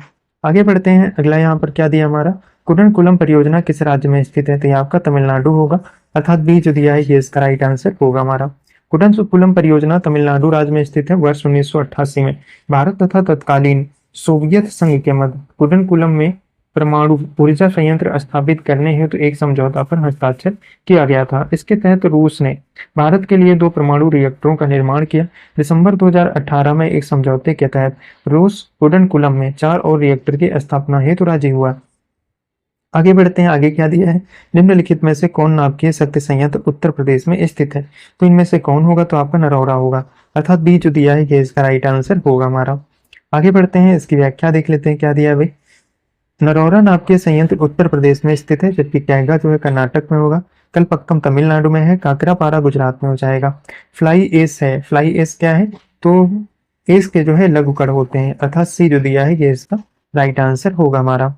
फ्लाई एस बहुत बारीक पाउडर होते हैं जो तापीय विद्युत संयंत्रों में कोयले जैसी चीजों के जलने से उप उत्पाद के रूप में प्राप्त होते हैं। इसमें मुख्य रूप से सिलिकॉन, एल्यूमिनियम, आयरन और कैल्शियम के ऑक्साइड होते हैं। मैग्नीशियम, पोटेशियम, सोडियम, टाइटेनियम और सल्फर भी कुछ हद तक मौजूद हैं। यह मनुष्य के स्वास्थ्य और पर्यावरण को जो है अत्यधिक क्षति पहुंचाता है। आगे बढ़ते हैं, वह उद्योग जो खनिजों का उपयोग कच्चे माल के तौर पर करते हैं कहलाते हैं, क्या कहलाते हैं? खनिज आधारित उद्योग कहलाता है, अर्थात ए में जो दिया है ये इसका राइट आंसर होगा हमारा। निम्नलिखित में से कौन सा युग्म असंगत है हमको बताना है। तो परमाणु विद्युत संयंत्र जो लखनऊ दिया है ये आपका गलत होगा, यही जो है इसका हमारा राइट आंसर होगा। यहाँ पर क्या दिया है, कृत्रिम अंग निर्माण, ये आपका कानपुर दिया है, ठीक है। कांच उद्योग की बात करें तो फिरोजाबाद होगा। परमाणु विद्युत संयंत्र की बात करते हैं तो नरौरा होगा। डीजल लोकोमोटिव वर्क्स की बात करते हैं तो वाराणसी होगा। आगे बढ़ते हैं, आगे क्या दिया है, निम्न में विद्युत उत्पादन करने में सर्वाधिक हिस्सा किसका है? तो ताप विद्युत का होगा, अर्थात बी जो दिया है ये इसका राइट आंसर हो जाएगा हमारा। चलो आगे बढ़ते हैं, अगला क्वेश्चन देख लेते हैं क्या दिया है भाई। अच्छा, प्रश्न काल के समय की अगर जो बात करी जाए तो प्रश्न काल तथा वर्तमान समय में विद्युत उत्पादन करने में सर्वाधिक हिस्सा जो है ताप विद्युत का है। 31 मार्च 2025 तक की स्थिति के अनुसार भारत में स्थापित विद्युत क्षमता 4,75,211.80 मेगावाट थी। इसमें सर्वाधिक हिस्सा जो है तापीय विद्युत का हो जाएगा, मतलब कुल विद्युत उत्पादन का 51.96% जो है मतलब इससे उत्पादित होता है। आगे बढ़ते हैं। आगे हमारा क्वेश्चन क्या पूछा है, टाटा पावर सोलर में किस राज्य में भारत की सबसे बड़ी फ्लोटिंग सौर परियोजना शुरू की गई है? तो ये जो है आपका केरल हो जाएगा, अर्थात सी जो दिया है ये इसका राइट आंसर होगा हमारा। ठीक है, आगे बढ़ते हैं। Tata power solar system limited ने केरल के कायमकुलम में भारत की सबसे बड़ी फ्लोटिंग सौर ऊर्जा परियोजना शुरू करी है। आगे बढ़ते हैं। आगे क्या दिया है, अब हम लोग बात करते हैं भारत की राजनीतिक भूगोल के बारे में। तो इससे हमारा पहला क्वेश्चन क्या पूछा है, भारत की सतह का लगभग कितना प्रतिशत भारत द्वारा कवर किया जाता है? तो 2.4% जो है कवर किया जाता है। भारत क्षेत्रफल के हिसाब से विश्व का 7वां सबसे बड़ा देश है। इसका क्षेत्रफल जो है 32,87,263 वर्ग किलोमीटर है। यह पृथ्वी के स्थलीय भाग का लगभग 2.4% हो जाएगा। आगे बढ़ते हैं। उस पड़ोसी राष्ट्र की पहचान करें जिसके साथ भारत अपनी सबसे लंबी सीमा साझा करता है। तो वो जो है आपका बांग्लादेश होगा, अर्थात डी जो दिया है ये इसका राइट आंसर होगा हमारा। सबसे लंबी सीमा जो है बांग्लादेश के साथ साझा करता है। उसके बाद क्रमशः चीन होगा, फिर पाकिस्तान, नेपाल, म्यांमार, फिर भूटान, अफगानिस्तान के साथ जो है जुड़ी हुई है। आगे बढ़ते हैं। आगे क्या दिया है, कितने भारतीय राज्य नेपाल से अपनी सीमा साझा करते हैं? तो ये जो है आपके 5 हो जाएंगे, अर्थात डी जो दिया है ये इसका राइट आंसर होगा हमारा। आगे बढ़ते हैं। आगे हमारा क्या दिया है, निम्नलिखित में से कौन भारत का पड़ोसी देश नहीं है? तो यूएई जो इनमें भारत का पड़ोसी देश नहीं है, अर्थात सी जो दिया है ये इसका राइट आंसर होगा हमारा। भारत का कौन सा राज्य किसी भी अंतर्राष्ट्रीय सीमा से नहीं छूता है? तो इनमें से कौन हो जाएगा, हमको बताना है। तो इसमें जैसे आपका तेलंगाना दिया है ना, ये नहीं होगा, ऑप्शन बी वाला हमारा। आगे बढ़ते हैं। अगला क्या दिया है, भारतीय प्रायद्वीप डाट डाट तक फैला हुआ है। तो ये कहाँ तक फैला हुआ है, हिंद महासागर तक जो है फैला हुआ है, अर्थात बी जो दिया है ये इसका राइट आंसर होगा हमारा। आगे बढ़ते हैं। भारत का अक्षांशीय विस्तार डाट डाट उत्तर तक है। तो किसकी किसके बीच में हमको बताना है। तो 8,4 से लेके 37,6 तक जो है इसका विस्तार हो जाएगा, अर्थात बी में जो दिया है ये इसका राइट आंसर होगा हमारा। और देशांतर की अगर जो बात करी जाए तो 68 से लेके 97,25 पूर्वी देशांतर, ठीक है, तक जो है इसका विस्तार है। और वहीं अगर जो बात करी जाए अक्षांशीय विस्तार, मतलब कितने अक्षांश के बीच में भारत का क्षेत्रफल आता है, तो 6 डिग्री 45 मिनट के बीच जो है इसका आता है, ठीक है। और वहीं अक्षांश की बात करते हैं तो 37.6 उत्तरी अक्षांश के मध्य जो है यह आता है। नहीं नहीं, माफ करना, ये अच्छा इसका विस्तार दे रहा है, अक्षांशीय विस्तार 6:45।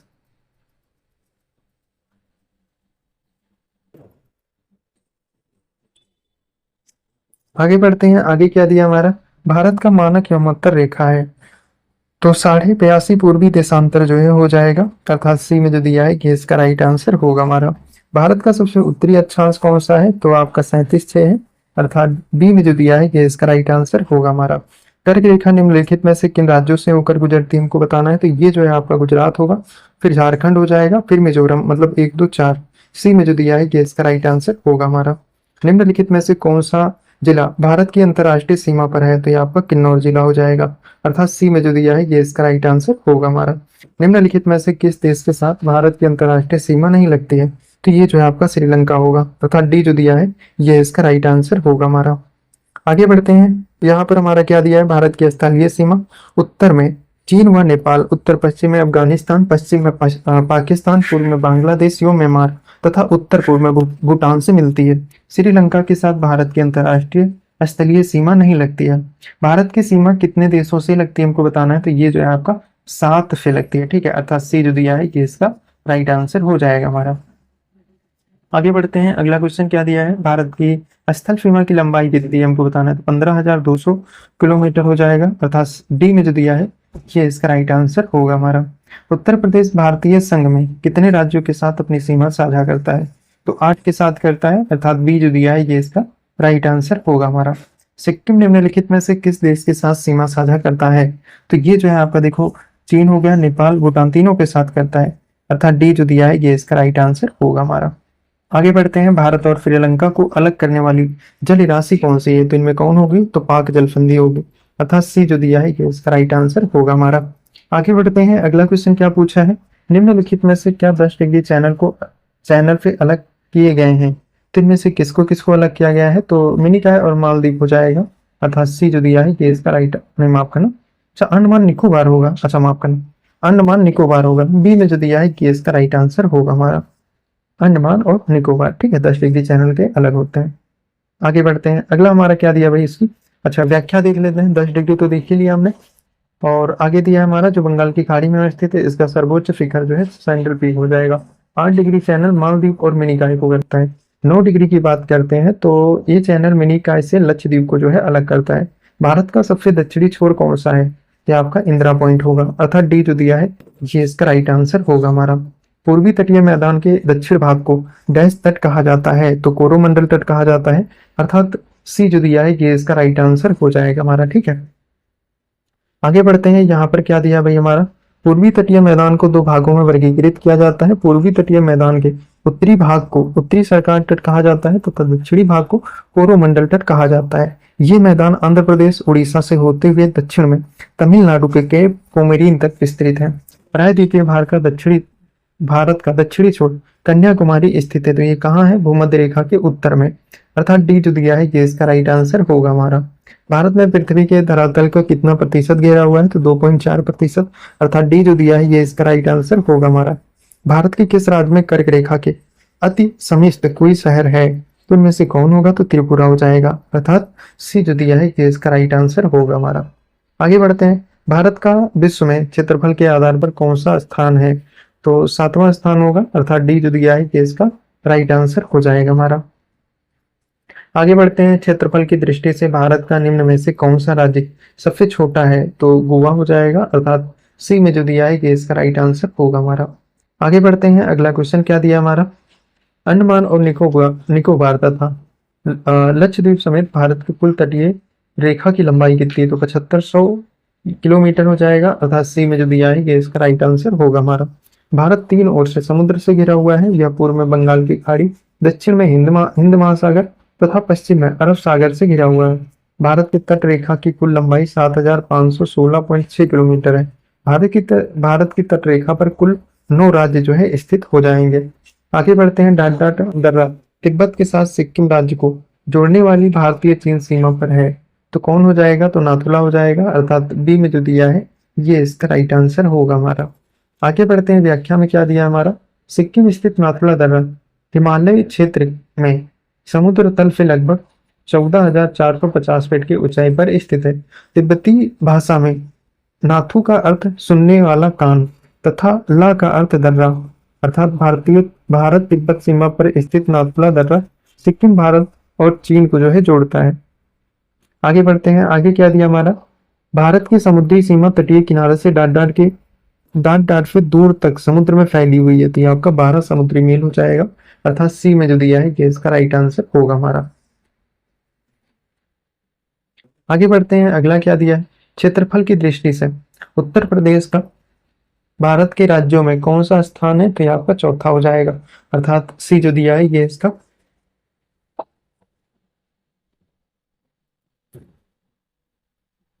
अभी सही आ रही है आवाज? अरे हम सोचा मतलब लाइव चल रहा है, लाइव नहीं मतलब थोड़ा वायर निकल गया था। तो ये जो है चौथा होगा, अर्थात सी जो दिया है ये इसका राइट आंसर होगा हमारा। त्रिपुरा अपने उत्तर, दक्षिण और पश्चिम में डाट से घिरा हुआ है, तो इनमें से किससे घिरा हुआ है? तो बांग्लादेश से हो जाएगा। भारत के किस राज्य का सबसे लंबी समुद्री किनारा है? तो ये आपका गुजरात का होगा, अर्थात डी जो दिया है ये इसका राइट आंसर होगा हमारा। निम्न में से कौन सा कवरत्ती के लिए सही है? तो इनमें से कौन सही हो जाएगा? तो यह अपने प्राचीन सफेद रेत, समुद्री तटों और शांत लैगून के लिए जो है प्रसिद्ध हो जाएगा, अर्थात ई में जो दिया है ये इसका राइट आंसर हो जाएगा हमारा।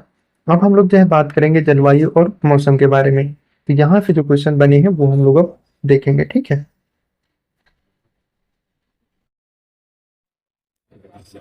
इससे हमारा पहला क्वेश्चन क्या दिया हमारा? भारत की उच्चतम वार्षिक वर्षा कहाँ पर दर्ज की गई है? तो कहाँ पर हो जाएगा? तो मासिनराम मेघालय होगा, अर्थात ऑप्शन ए में जो दिया है ये इसका राइट आंसर होगा हमारा। भारत की उच्चतम वार्षिक वर्षा मासिनराम मेघालय में दर्ज की गई है। आगे बढ़ते हैं। पश्चिमी विक्षोभ जिसके कारण उत्तर पश्चिमी भारत में बारिश होता है, जिसकी उत्पत्ति स्थल है, तो इनमें से क्या होगा? भूमध्य सागर हो जाएगा, अर्थात ऑप्शन सी जो दिया है ये इसका राइट आंसर हो जाएगा हमारा। पश्चिमी विक्षोभ की उत्पत्ति स्थल मुख्यतः भूमध्य सागर है, जहां से आर्द्रता ग्रहण करते हैं। इनसे प्रायः शीत ऋतु है। उत्तर पश्चिम भारत जैसे पंजाब, हरियाणा, दिल्ली, पश्चिमी उत्तर प्रदेश में वर्षा होती है। ग्रीष्म काल में उत्तरी मैदानों में बहने वाली पवन कहलाती है, तो ये जो है आपका लू कहलाती है, अर्थात ए में जो दिया है ये इसका राइट आंसर होगा हमारा। ग्रीष्म काल में उत्तरी मैदानों में बहने वाली उष्ण एवं सूक्ष्म पवन को लू कहा जाता है। यह एक स्थानीय पवन का उदाहरण है जो भारत में मुख्यतः अप्रैल जून के मध्य जो है प्रवाहित होती है। आगे बढ़ते हैं, अगला क्या दिया है हमारा, भारत में निम्नलिखित में से किस स्थान पर दिन और रात के तापमान में व्यापक अंतर पाया जाता है। तो ये जो है आपका थार मरुस्थल होगा, अर्थात ऑप्शन ए में जो दिया है ये इसका राइट आंसर हो जाएगा हमारा। सामान्य वर्षा में अचानक वृद्धि हो जाती है और कई दिनों तक लगातार जारी रहती है, इसे मानसून का क्या कहा जाता है। तो इसको मानसून का प्रस्फोटन या मानसून का फटना कहा जाता है, ठीक है। अर्थात डी जो दिया है कि इसका राइट आंसर होगा हमारा। सामान्य वर्षा में अचानक वृद्धि हो जाती है और कई दिनों तक लगातार जारी रहता है, इसे मानसून का प्रस्फोट कहा जाता है, अर्थात फटना कहा जाता है। निम्नलिखित में से भारत में अक्टूबर की गर्मी मुख्यतः इसका कारण क्या है। तो क्या होगा, उच्च आर्द्रता से जुड़ी उच्च तापमान, अर्थात डी जो दिया है ये इसका राइट आंसर हो जाएगा हमारा। आगे बढ़ते हैं, इसकी व्याख्या क्या दिया है। भारत में अक्टूबर की गर्मी का मुख्य कारण उच्च आर्द्रता से जुड़ा उच्च तापमान है। मानसून की वापसी के दौरान का संक्रमण, मौसम के दिन का तापमान अधिक एवं रातें तुलनात्मक रूप से ठंडी होती हैं, परंतु भूमि में अभी भी आर्द्रता होती है। उच्च तापमान एवं आर्द्रता के कारण दिन के समय मौसम असहाय हो जाता है और इसे अक्टूबर की गर्मी कही जाती है। आगे बढ़ते हैं, अगला क्या दिया है। सर्दियों के मौसम के दौरान उत्तर पूर्वी देश पर हावी रहती हैं, ये भूमि से समुद्र की ओर बहती हैं और इसीलिए देश के अधिकांश भाग के लिए यह एक शुष्क मौसम है। तो इनमें से क्या होगा, तो व्यापारिक पवनें होती हैं, अर्थात सी जो दिया है ये इसका राइट आंसर होगा हमारा। आगे बढ़ते हैं, इसकी व्याख्या क्या दिया है। सर्दियों के मौसम के दौरान उत्तर पूर्वी व्यापारिक पवनें भारतीय उपमहाद्वीप पर हावी हो जाती हैं, वे भूमि से समुद्र की ओर बहती हैं। यही कारण है कि इस दौरान देश के अधिकांश भाग में शुष्क मौसम रहता है। उत्तर पूर्वी व्यापारिक पवनें बंगाल की खाड़ी के ऊपर भी बहती हैं। भारत की जलवायु को डैश जलवायु कहा जाता है, तो इसको जो है मानसूनी प्रकार की जलवायु कहा जाता है। सी में जो दिया है ये इसका राइट आंसर होगा हमारा।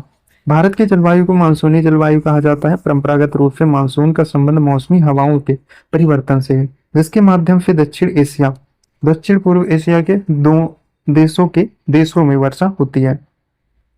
आगे बढ़ते हैं, आगे हमारा क्या दिया है। निम्नलिखित में से किस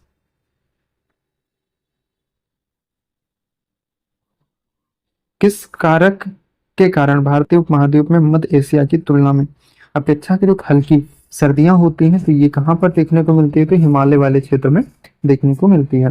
भारत की उत्तरी सीमा पर स्थित विशाल हिमालय पर्वत भारतीय उपमहाद्वीप को एशिया से अलग करता है और वहां से आने वाली शीतल पवनों को रोकता है। यही कारण है कि भारतीय उपमहाद्वीप में मध्य एशिया की तुलना में अपेक्षाकृत हल्की सर्दियां होती हैं। आगे बढ़ते हैं, अगला क्वेश्चन क्या पूछा है। भारत का निम्नलिखित में से कौन सा स्थल अति विषम प्रकार की जलवायु का अनुभव करता है। तो यह आपका जो है दिल्ली हो जाएगा, अर्थात सी जो दिया है ये इसका राइट आंसर हो जाएगा हमारा। आगे बढ़ते हैं, अगला क्वेश्चन क्या दिया है। भारत के उत्तर पश्चिम भाग में निम्नलिखित में से किस एक के कारण शीतकाल के दौरान वर्षा होती है। तो इनमें से किसकी वजह से होती है, तो पश्चिमी विक्षोभ जो होता है इसकी वजह से होती है। आगे बढ़ते हैं, अगला क्या दिया है हमारा। शीत ऋतु की शुरुआत में तमिलनाडु के तटीय क्षेत्रों में वर्षा का क्या कारण है। तो उत्तर पूर्वी वर्षा ऋतु मानसून होता है, ये हो जाएगा, अर्थात ऑप्शन बी जो दिया है। शीत ऋतु के प्रारंभ में तमिलनाडु के तटीय क्षेत्रों में उत्तर पूर्वी मानसून के कारण वर्षा होती है। उत्तर पूर्वी मानसून बंगाल की खाड़ी में जलवाष्प ग्रहण करती है। आगे बढ़ते हैं, अगला क्वेश्चन हमारा क्या दिया है इसमें। अब हम लोग बात करते हैं टाइम जोन्स के बारे में। तो भारत का मानक समय मेरिडियन कौन सा है, तो इनमें से कौन होगा। तो 82.5 पूर्वी देशांतर हो जाएगा, अर्थात ऑप्शन ए में जो दिया है, ठीक है। इसकी व्याख्या क्या दिया है। भारत का मानक समय मेरिडियन 82.5 ईस्ट देशांतर है, जो उत्तर प्रदेश के प्रयागराज, मिर्जापुर आदि स्थानों से होते हुए गुजरती है। मानक समय रेखा भारत के 5 राज्यों उत्तर प्रदेश, मध्य प्रदेश, छत्तीसगढ़, उड़ीसा व आंध्र प्रदेश से गुजरती है। आगे बढ़ते हैं, आगे क्या दिया है।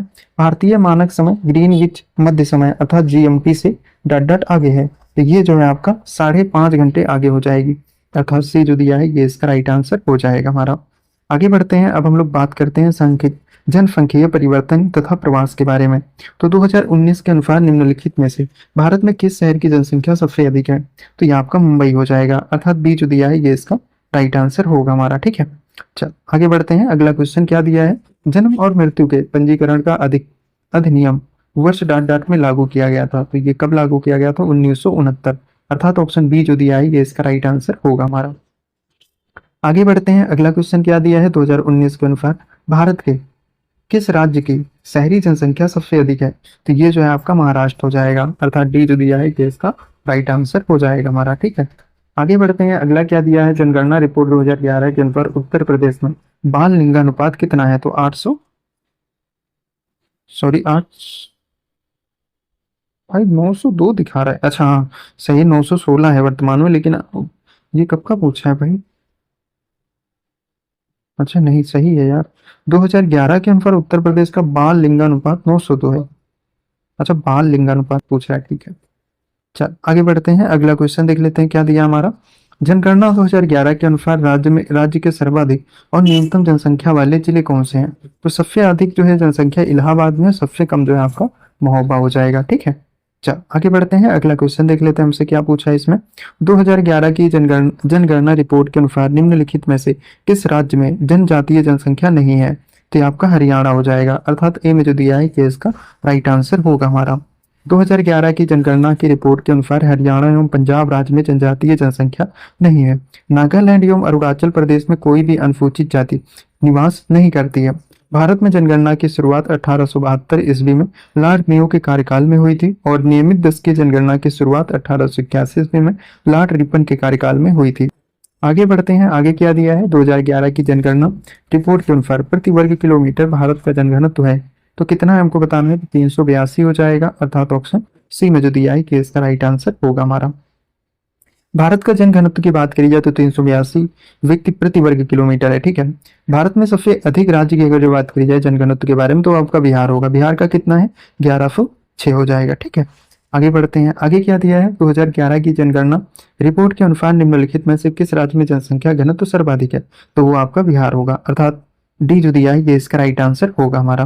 बिहार के बाद जो है आपका पश्चिम बंगाल हो जाएगा, पश्चिम बंगाल के बाद केरल है, फिर उत्तर प्रदेश है, फिर आपका हरियाणा हो जाएगा। पहले स्थान पर बिहार है, दूसरे स्थान पर पश्चिम बंगाल है, तीसरे स्थान पर केरल है, चौथे स्थान पर उत्तर प्रदेश है, पांचवें पे जो है आपका हरियाणा होगा जनसंख्या घनत्व के हिसाब से।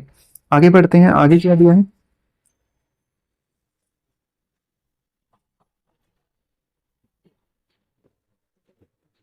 2011 की जनगणना के अनुसार भारत के निम्नलिखित राज्यों में से सबसे अधिक जनसंख्या घनत्व वाला राज्य कौन सा है? तो वो जो है आपका बिहार हो जाएगा, अर्थात डी जो दिया है ये इसका राइट आंसर होगा हमारा। 2011 में हुई जनगणना के अनुसार भारत की कुल जनसंख्या में अनुसूचित जाति कितने प्रतिशत है? तो ये आपका 16.6% हो जाएगा। ए में जो दिया है ये इसका राइट आंसर होगा हमारा। आगे बढ़ते हैं, यहाँ पर व्याख्या में क्या दिया है, वर्ष 2011 की जनगणना के अनुसार भारत की कुल जनसंख्या में अनुसूचित जाति का प्रतिशत 16.6% है। सर्वाधिक तथा न्यूनतम अनुसूचित जाति की जनसंख्या क्रमशः उत्तर प्रदेश मिजोरम में है, जबकि सर्वाधिक न्यूनतम अनुसूचित जाति जनसंख्या प्रतिशत की बात करी जाए तो पंजाब है 31.9, मिजोरम जो है 0.1% हो जाएगा। आगे बढ़ते हैं, अगला क्वेश्चन क्या दिया है, 2011 की जनगणना के अंतिम आंकड़ों के अनुसार सबसे बड़े राज्य उत्तर प्रदेश में देश की कुल जनसंख्या का कितने प्रतिशत हिस्सा निवास करती है?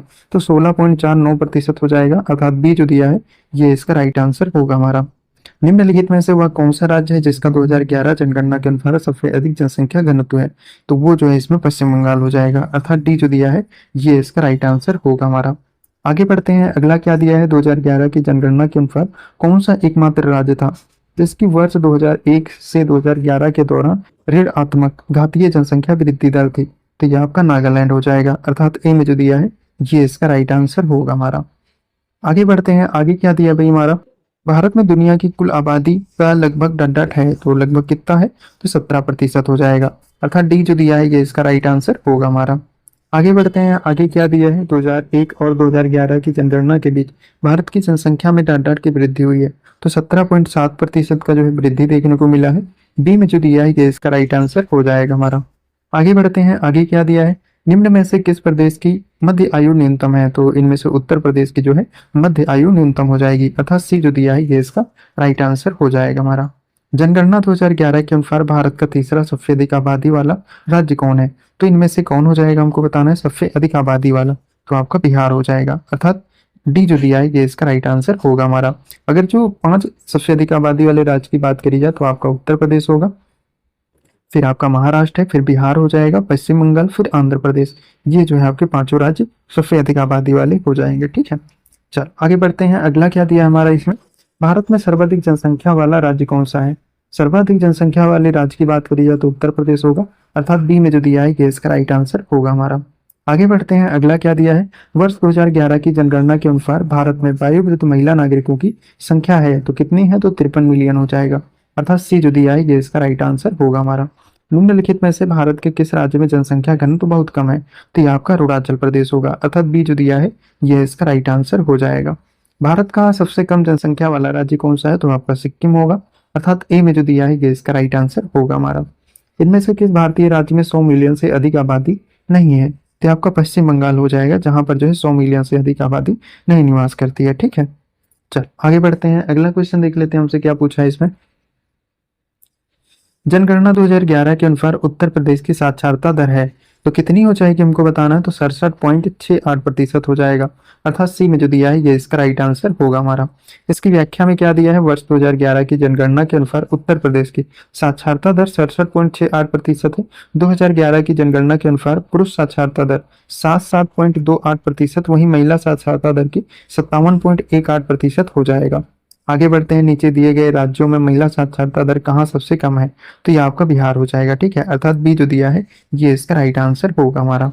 जनगणना 2011 के अनुसार भारतीय राज्यों में महिला साक्षरता दर सबसे कम बिहार राज्य में है, मतलब 51.5% की। न्यूनतम महिला साक्षरता दर वाले 5 राज्य क्रमशः कौन से हैं, बिहार है, यहाँ पर जो है 51.5%, राजस्थान की 52.1%, झारखंड की जो है 55.4%, जम्मू कश्मीर की 56.4%, उत्तर प्रदेश की जो है 57.2% जो है हो जाएगा। ठीक है, आगे बढ़ते हैं, जनगणना 2011 के अनुसार उत्तर प्रदेश में लिंगानुपात है तो 912 हो जाएगा। अर्थात सी में जो दिया है ये इसका राइट आंसर होगा हमारा। एनपीपी में क्या, एनपीपी से क्या अभिप्राय है, तो नेशनल पॉपुलेशन पॉलिसी, अर्थात सी में जो दिया है ये इसका राइट आंसर हो जाएगा हमारा। ठीक, चलो आगे बढ़ते हैं, अगला क्वेश्चन क्या दिया है। भारत की लगभग आधी जनसंख्या मात्र 5 राज्यों में रहती है, निम्नलिखित में से कौन सी एक इन 5 घनी जनसंख्या वाले राज्यों में नहीं है, तो इनमें से कौन नहीं है, तो आपका केरल होगा। अर्थात सी जो दिया है ये इसका राइट आंसर हो जाएगा हमारा। 2017 में दर्ज भारत में शहरीकरण की स्थिति क्या है, हमको बताना है, तो 30 से 35% होगा। अर्थात बी में जो दिया है ये इसका राइट आंसर हो जाएगा। निम्नलिखित में से किस राज्य में भारत में जनसंख्या का घनत्व तो सबसे कम है, तो ये आपका अरुणाचल प्रदेश होगा। अर्थात डी जो दिया है ये इसका राइट आंसर होगा हमारा। आगे बढ़ते हैं, अगला क्वेश्चन क्या दिया है। जनगणना 2011 के अंतिम आंकड़ों के अनुसार भारत का सबसे कम जनसंख्या घनत्व वाला राज्य अरुणाचल प्रदेश है। दूसरे स्थान पर मिजोरम हो जाएगा। सिक्किम का जनसंख्या घनत्व जो है 86 व्यक्ति प्रति वर्ग किलोमीटर है। नागालैंड की जनसंख्या घनत्व की बात करें तो 119 व्यक्ति प्रति वर्ग किलोमीटर हो जाएगा। आगे बढ़ते हैं, भारत की जनगणना 2011 के अनुसार उत्तर प्रदेश का प्रति वर्ग किलोमीटर जनसंख्या घनत्व है कितना है, तो 829 होगा। अर्थात सी जो दिया है ये इसका राइट आंसर हो जाएगा। ठीक है, चल आगे बढ़ते हैं, अगला क्वेश्चन देख लेते हैं क्या दिया है। निम्नलिखित में से कौन सा भारत का सर्वाधिक घनी आबादी वाला शहर है, तो ये आपका हैदराबाद होगा। अर्थात बी जो दिया है ये इसका राइट आंसर हो जाएगा। भारत में अनुमानित जनसंख्या घनत्व डॉट लोग प्रति वर्ग किलोमीटर है तो 382 हो जाएगा। अर्थात ए में जो दिया है ये इसका राइट आंसर होगा हमारा। एक नगरीय क्षेत्र के रूप में किसी स्थान को वर्गीकृत करने के लिए न्यूनतम जनसंख्या घनत्व कितनी होती है, तो कितनी होगी, तो 400 व्यक्ति वर्ग किलोमीटर से अधिक। अर्थात डी जो दिया है ये इसका राइट आंसर होगा हमारा। आगे बढ़ते हैं, अगला क्वेश्चन क्या दिया है। निम्नलिखित में से कौन जनसंख्या वितरण को प्रभावित करने वाला आर्थिक कारक नहीं है, तो इनमें से कौन सा नहीं होगा, तो पानी की उपलब्धता जो दिया है ये नहीं होगा।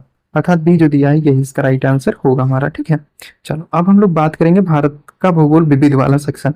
तो यहाँ इसमें जो है मिले जुले सारे जो भी चैप्टर हैं वो इसमें पूरे कवर करते हुए हम लोग अब आगे बढ़ेंगे। ठीक है, तो क्या दिया है पहला क्वेश्चन, खादर और बांगर निम्नलिखित में से किस प्रकार की मिट्टी है, तो ये किस प्रकार की होगी हमको बताना है, तो जलोढ़ मृदा हो जाएगी। अर्थात बी में जो दिया है ये इसका राइट आंसर होगा हमारा। आगे बढ़ते हैं, यहाँ पर व्याख्या में क्या दिया है। खादर व बांगर जलोढ़ मिट्टी के प्रकार है। खादर नवीन जलोढ़ मृदा है जबकि बांगर जो है पुरानी जलोढ़ मृदा होती है। भारत के लगभग 33.5% भाग में यह मृदा पाई जाती है। आगे बढ़ते हैं, आगे क्या दिया है। मरुस्थल क्षेत्रों में वायु अपरतन होता है क्योंकि मिट्टी को पकड़े रहने के लिए कोई पेड़ पौधे नहीं होते हैं। सूक्ष्म भूमि में यह होने का कारण है, तो यह आपका अतिचराई होने का कारण माना जाता है। अर्थात ए जो दिया है कि इसका राइट आंसर होगा। मरुस्थल क्षेत्रों में वायु अपर्दन होता है क्योंकि मिट्टी को पकड़े रहने के लिए कोई पेड़ पौधे नहीं होते हैं। शुष्क भूमि में यह होने का कारण अतिचराई है। अतिचराई के कारण भूमि के ऊपर से परत हट जाती है जिससे शुष्क भूमि में वायु अपर्दन में वृद्धि होने लगती है। आगे बढ़ते हैं, आगे क्या दिया है। सूर्यमुखी की खेती के लिए किस प्रकार की मिट्टी सबसे उपयुक्त मानी जाती है, तो रेगुर मिट्टी जो है इसको सबसे उपयुक्त मानी जाती है सूर्यमुखी की खेती के लिए, अर्थात ए में जो दिया है कि इसका राइट आंसर होगा हमारा। चलो आगे बढ़ते हैं, व्याख्या देखते हैं क्या दिया है। सूर्यमुखी की खेती के लिए रेगुर या काली मिट्टी सबसे अच्छी मानी जाती है। यद्यपि सूर्यमुखी की खेती सभी प्रकार की मृदा में की जा सकती है, परंतु रबी मौसम में सूर्यमुखी को वर्टिसोल जैसी नमी वाली मिट्टी में लाभदायक रूप में उगाया जा सकता है। आगे बढ़ते हैं, आगे क्या दिया है। एक संसाधन के रूप में मिट्टी के कटाव और हास्य को मिट्टी के संबंध में प्रमुख खतरा माना जाता है। निम्नलिखित में से कौन सा विकल्प मिट्टी के संरक्षण का सर्वोत्तम उपाय नहीं है। तो इनमें से कौन नहीं है, तो बारिश के पानी में बह जाना, ये जो है इसका संरक्षण का उपाय नहीं माना जाता है। ठीक है, चल आगे बढ़ते हैं। मिट्टी का कटाव सर्वाधिक किस प्रकार की मिट्टी में होता है, तो बलुई मिट्टी में देखने को मिलता है, मटियारी, सिल्क, तीनों मिट्टी हो जाएगा, अर्थात डी जो दिया है ये इसका राइट आंसर होगा हमारा। व्याख्या में क्या दिया है भाई, मिट्टी का कटाव सर्वाधिक मटियारी दोमट मिट्टी में पाया जाता है। सिल्ट तथा बलुई मिट्टी भी दोमट मिट्टी के भाग होते हैं। सामान्यतः दोमट मिट्टी में 40% बालू के कण, 40% मृतिका के कण, 20% गाद के कण जो है पाए जाते हैं। बलुई दोमट मिट्टी की जल धारण क्षमता सबसे कम होती है। आगे बढ़ते हैं, अगला क्या दिया है, मिट्टी के कणों पर चट्टानों की दरारें के बीच का सारा स्थान पानी से भरा होता है। इस परत की ऊपरी सीमा कहलाती है। तो इसको जो है आपका जल तालिका अर्थात वाटर टेबल के रूप में जाना जाता है, अर्थात सी में जो दिया है यही इसका राइट आंसर होगा हमारा। चल आगे बढ़ते हैं, अगला क्वेश्चन देखते हैं क्या दिया है। डाट डाट मिट्टी भारत में सर्वाधिक मात्रा में पाई जाती है। तो ये जो है आपके जलोढ़ में जो है जलोढ़ मृदा जो है सबसे अधिक मात्रा में पाई जाती है या क्षेत्रफल में पाई जाती है। जलोढ़ मिट्टी जो है देश की 33.5% मतलब 33.5% भाग पर लगभग 11 लाख वर्ग किलोमीटर क्षेत्रफल पर विस्तृत है। इस मिट्टी में जो है आपका पोटास हो गया, फास्फोरिक एसिड हो गया, चूना तथा जैव पदार्थ की अधिकता होती है, परंतु इसमें नाइट्रोजन तथा ह्यूमस पदार्थों की कमी होती है। आगे बढ़ते हैं, आगे क्या दिया इसमें हमारा, क्षेत्रीय मृदा को और क्या कहते हैं, तो इसको क्या कहा जाता है, ट्रांसपोर्टेड मृदा जो इसको कहा जाता है, अर्थात सी जो दिया है ये इसका राइट आंसर होगा हमारा। मृदा वर्गीकरण के तहत मृदा को 3 वर्गों में वर्गीकृत किया गया है जो निम्न है। जैसे आपका जलोढ़ मृदा हो गया, अजलोढ़ मृदा हो गया और इंट्राजोनल मृदा हो गया। ठीक है, ये तीनों वर्गीकरण ट्रांसपोर्टेंट मृदा के अंतर्गत आते हैं। आगे बढ़ते हैं, आगे क्या दिया है, निम्नलिखित में से कौन सा अम्लीय धरती पर सफलता से उगाया जा सकता है। तो इनमें से किसको उगाया जा सकता है, अर्थात खीरा जो होता है, खीरा ककड़ी या जो जायद की फसल होती है, इनको जो है आपका लवणीय मृदा में उगाया जा सकता है। हल्की अम्लीय मृदा में सफलता पूर्वक जो है उगाया जा सकता है। न्यूट्रल मृदा वह होगी जिसका पीएच परास 6.6 से 7.3 हो। इससे कम परास वाली अम्लीय मृदा कहलाएगी।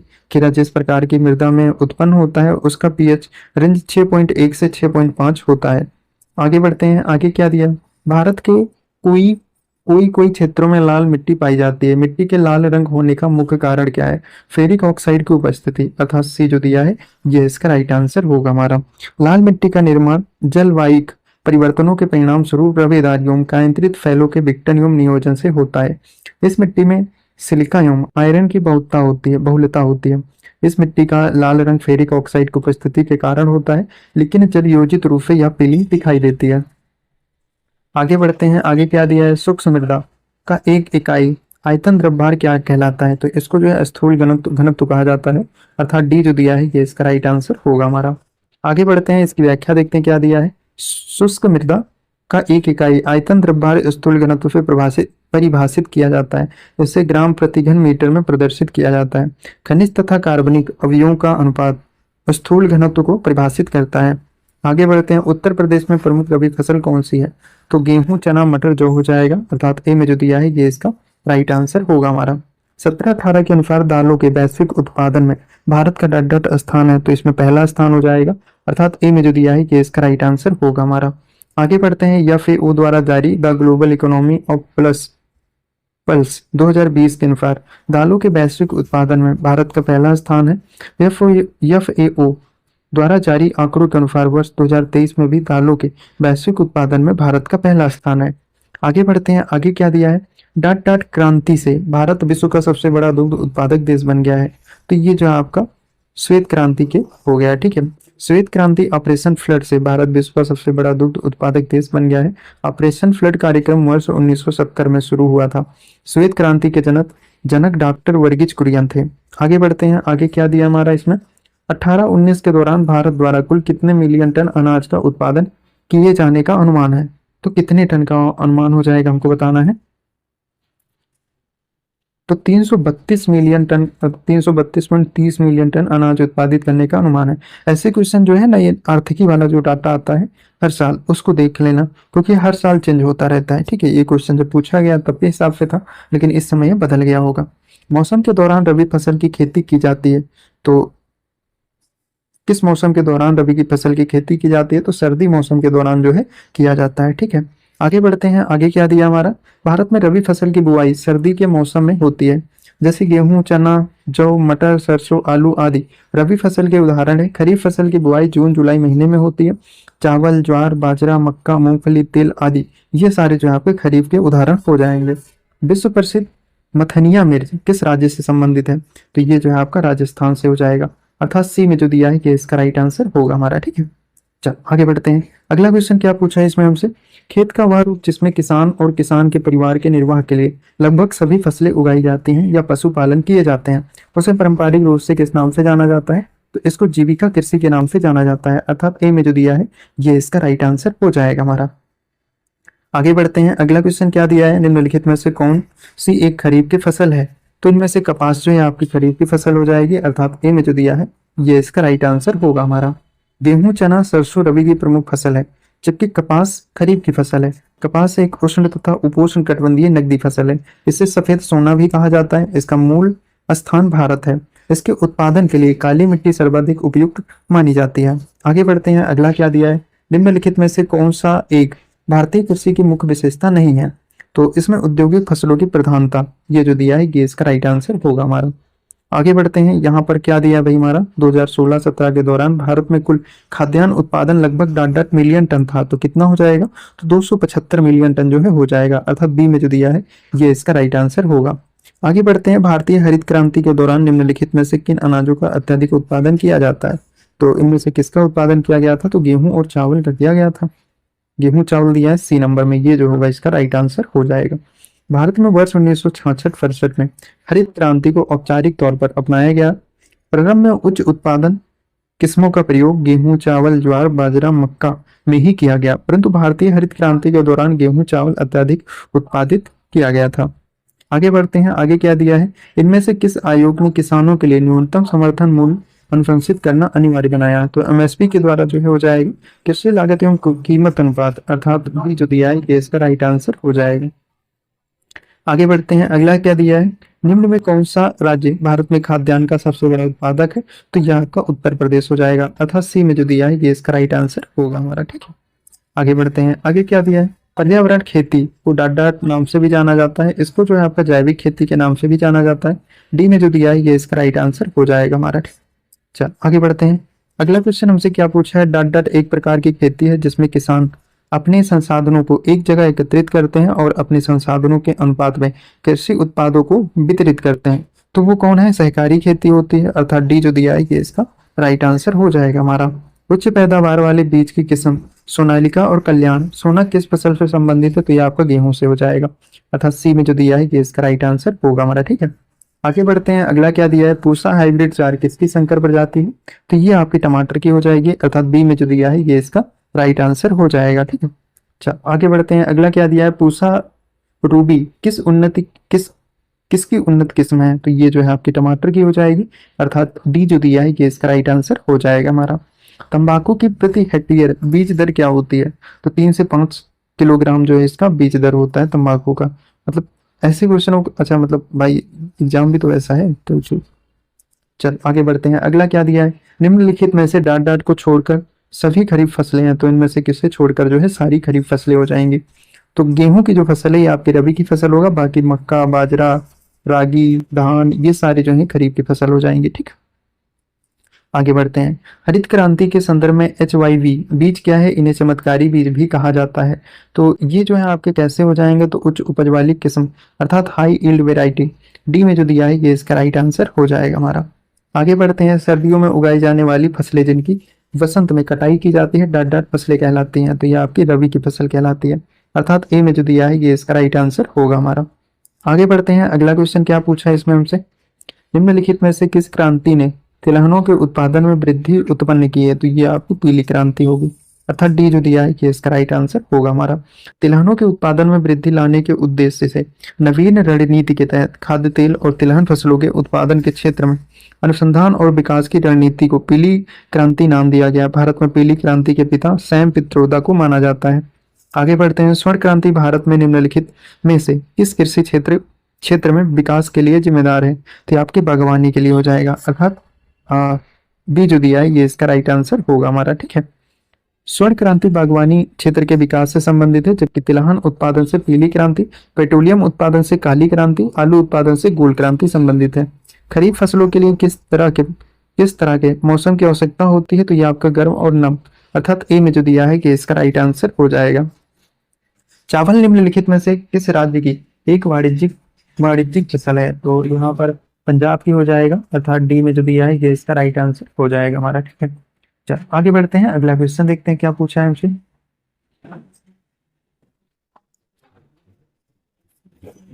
अगला क्वेश्चन पूछ रहा है भाई, किस फसल की खेती के लिए जल क्रांति की आवश्यकता होती है? तो इनमें से चावल की खेती के लिए जल क्रांति की आवश्यकता होती है, अर्थात डी जो दिया है ये इसका राइट आंसर हो जाएगा हमारा। ठीक है, चल आगे बढ़ते हैं। भारत में कितने फसल ऋतुएं पाई जाती हैं? तो 3 हो जाएंगे, अर्थात सी में जो दिया है ये इसका राइट आंसर होगा। रबी, खरीफ और जायद। तो रबी की फसल कब बुआई की जाती है? तो अक्टूबर नवंबर में की जाती है। कटाई कब होती है? तो मार्च अप्रैल में होती है। उदाहरण इसमें कौन कौन सी फसल बोई जाती है? तो सरसों हो गया, गेहूं हो गया, आलू हो गया, चना हो गया, मटर, ये सारे जो है आपकी रबी की फसल हो जाएगी। अब बात करते हैं खरीफ की फसल, तो इसकी बुआई जो है जून जुलाई में होती है। कटाई की बात करते हैं तो अक्टूबर नवंबर होगा। इसमें कौन से फसल होते हैं? तो धान, मक्का, सोयाबीन, बाजरा, रागी, ये सारे जो फसल हो जाएंगे। जायद की अगर जो बात करी जाए तो इसमें ये मार्च में बोई जाती है, जून में जो है काट ली जाती है। इसमें जैसे खरबूजा, तरबूजा और मूंग, ये सारी जो है हो जाएंगे। ठीक है, आगे बढ़ते हैं। खेतों से मिलने वाली उपज के मामले में दुनिया भर में भारत कौन से स्थान पर है? तो भारत जो है आपका दूसरे स्थान पर होगा।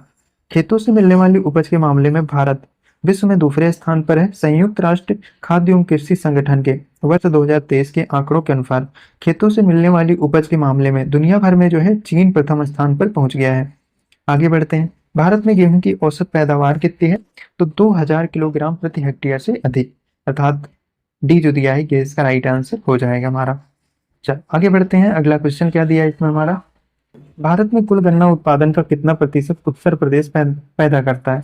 तो 25 से 40% जो है अकेले उत्तर प्रदेश गन्नों की पैदावारी करता है। ठीक है, अर्थात डी जो दिया है ये इसका राइट आंसर होगा हमारा। उत्तर प्रदेश में मुख्य प्रकार की फसलें हैं तो कौन हो जाएंगी? तो रबी की फसल, खरीफ की फसल और जायद फसल, 3 प्रकार की हो जाएंगे। आगे बढ़ते हैं, आगे क्या दिया है। भारत में उत्तर प्रदेश का गन्ना उत्पादक कौन सा स्थान है? तो पहला स्थान हो जाएगा। आगे बढ़ते हैं, दूसरे स्थान पर जो है इसमें आपका महाराष्ट्र, तीसरे स्थान पे आपका कर्नाटक हो जाएगा। ठीक, चल आगे बढ़ते हैं।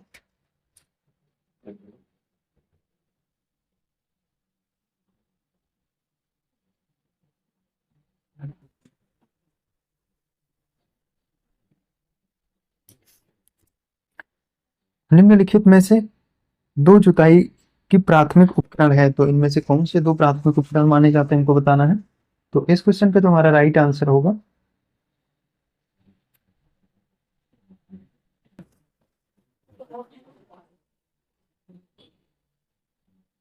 वह आपका मोल्ड बोर्ड हल और मृदा खुदाल जो होता है ये हो जाएगा, अर्थात बी में जो दिया है ये इसका राइट आंसर हो जाएगा। ठीक है, अच्छा आगे बढ़ते हैं। सिंचाई में जल प्रयोग की कुशल मितव्ययिता के अनुसार कौन सी प्रणाली से श्रेयस्कर है? तो इनमें से कौन होगा? तो ड्रिप प्रणाली, अर्थात डी में जो दिया है ये इसका राइट आंसर होगा हमारा। ड्रिप इरिगेशन क्या होता है? तो सिंचाई की एक विशेष विधि है जिसमें पानी और खाद की बचत होती है। इस विधि में पानी को पौधों की जड़ों पर बूंद बूंद करके टपकाया जाता है। इस कार्य के लिए वाल्व, पाइप, नालियां तथा अमीटर का नेटवर्क जो है लगाना पड़ता है। इसे टपक सिंचाई या बूंद बूंद सिंचाई भी कहते हैं, जबकि फरो प्रणाली कुंड सिंचाई से संबंधित हो जाएगा। आगे बढ़ते हैं, अगला क्या दिया है इसमें। वार्षिक क्रम और वर्षा अंतर फसल उगाने की व्यवस्था क्या कहते हैं? तो इसको जो है फसल रोपण अनुक्रम कहा जाता है, अर्थात बी में जो दिया है कि इसका राइट आंसर होगा हमारा। वार्षिक क्रम या वर्षांतरण फसल उगाने की व्यवस्था को फसल रोपण अनुक्रम कहते हैं, जबकि फसल उगाने के सभी अवयव, उनका आपसी संबंध, उन अवयवों तथा वातावरण का आपस में समाविष्ट होना फसल रोपण विधि कहलाता है। आगे बढ़ते हैं, अगला क्वेश्चन क्या दिया भाई हमारा, डॉट डॉट कृषि के ग्रीन हाउस का एक तरीका है जहां उन्नत ग्रीन हाउस प्रौद्योगिकी जैसे कि हाइड्रोपोनिक्स और एरोपोनिक्स का उपयोग करके शहरों में बहुमंजिला इमारतों के अंदर वाणिज्यिक रूप से व्यवहारिक फसलों की खेती की जाती है। तो आपकी लंबवत हो जाएगा, अर्थात ऑप्शन ए में जो दिया है ये इसका राइट आंसर होगा हमारा। ठीक है, चल आगे बढ़ते हैं, अगला क्वेश्चन देख लेते हैं हमसे क्या पूछा है इसमें। प्रतिवर्ष भारत में कितना कृषि का कूड़ा और खरपतवार निकलता है? तो 350 मिलियन टन निकलता है, अर्थात ए में जो दिया है ये इसका राइट आंसर हो जाएगा। कुल खेती क्षेत्र से तात्पर्य है क्या हो जाएगा, तो वर्ष में शुद्ध खेती किया गया क्षेत्र प्लस वह क्षेत्र जिसमें एक बार से अधिक खेती की गई हो, अर्थात बी जो दिया है ये इसका राइट आंसर होगा हमारा। निम्नलिखित में से कौन सी रूट रूट क्रॉप नहीं है, तो इनमें से कौन सी नहीं है, तो एक हो जाएगा, अर्थात बी जो दिया है कि इसका राइट आंसर होगा हमारा। ठीक है, आगे बढ़ते हैं, अगला क्या दिया है, एक थ्रेशर द्वारा दानों का अधिक नुकसान होता है यदि, कब नुकसान अधिक होता है हमको बताना है। तो ये जो है आपकी पक्की पक्की फसल को थ्रेशर में डालने में जो है कमी करेंगे तो उसमें जो है आपका दाना कटने लगेगा या तो दाना भूसे के साथ फेंक देगा। तो ए जो दिया है कि इसका राइट आंसर हो जाएगा हमारा। आगे बढ़ते हैं, फसल कटाई परीक्षण किसके लिए किए जाते हैं, तो किसके लिए किया जाता है, तो उपज का अनुमान लगाने के लिए किया जाता है, अर्थात ए में जो दिया है ये इसका राइट आंसर होगा हमारा। भारत में रजत क्रांति किससे संबंधित है, तो ये जो है आपका अंडा और चिकन उत्पादन से होगा, अर्थात डी जो दिया है ये इसका राइट आंसर हो जाएगा हमारा। आगे बढ़ते हैं, अगला क्वेश्चन क्या दिया हमारा, यहाँ पर रजत क्रांति अंडा चिकन उत्पादन से संबंधित है, श्वेत क्रांति दूध उत्पादन से है, नीली क्रांति मत्स्य है, भूरी जो है उर्वरक हो जाएगा, गुलाबी झींगा होगा, लाल जो है लाल क्रांति टमाटर और मांस हो जाएगा। ठीक है, आगे बढ़ते हैं, ऑपरेशन फ्लड के जनक कौन है, तो डॉक्टर वर्गीज कुरियन होंगे, अर्थात ए में जो दिया है ये इसका राइट आंसर हो जाएगा हमारा। चलो आगे बढ़ते हैं, आगे हमारा क्या दिया है, इसका व्याख्या क्या दिया है, तो डॉक्टर वर्गीज कुरियन ने ऑपरेशन फ्लड प्रोग्राम आरंभ किया जिससे भारत में श्वेत क्रांति की शुरुआत हुई। इन्हें ऑपरेशन फ्लड का जनक भी कहा जाता है। ऑपरेशन फ्लड वर्ष 1970 में प्रारंभ किया गया जो विश्व के सबसे बड़े ग्रामीण विकास कार्यक्रमों में से एक है। आगे बढ़ते हैं, धान में भूसी का प्रतिशत अनुमानितः कितना होता है, तो कितने प्रतिशत होता है, तो 20% जो इसमें भूसी होता है। ठीक है, अर्थात डी में जो दिया है कि इसका राइट आंसर हो जाएगा हमारा। चलो आगे बढ़ते हैं, अगला क्या दिया हमारा, भारत में निम्नलिखित में से किस क्षेत्र में धान की फसल 3 मौसम में पाई जाती है, तो ये कहाँ पर देखने को मिलती है, तो देखो ये जो है आपका कृष्णा गोदावरी डेल्टा के अंतर्गत आंध्र प्रदेश में, ब्रह्मपुत्र घाटी के अंतर्गत असम और तटीय केरल तथा तटवर्ती तमिलनाडु में भी सभी जगह पर धान की फसल तीनों मौसम में पाए जाते हैं। आगे बढ़ते हैं, पूसा रसराज किसकी उन्नत किस्म है, तो ये आपकी खरबूजा की हो जाएगी, अर्थात ए में जो दिया है ये इसका राइट आंसर हो जाएगा हमारा। आगे बढ़ते हैं, भारत में आमों का सबसे बड़ा उत्पादक राज्य कौन सा है, तो ये आपका उत्तर प्रदेश होगा, अर्थात डी जो दिया है ये इसका राइट आंसर हो जाएगा हमारा।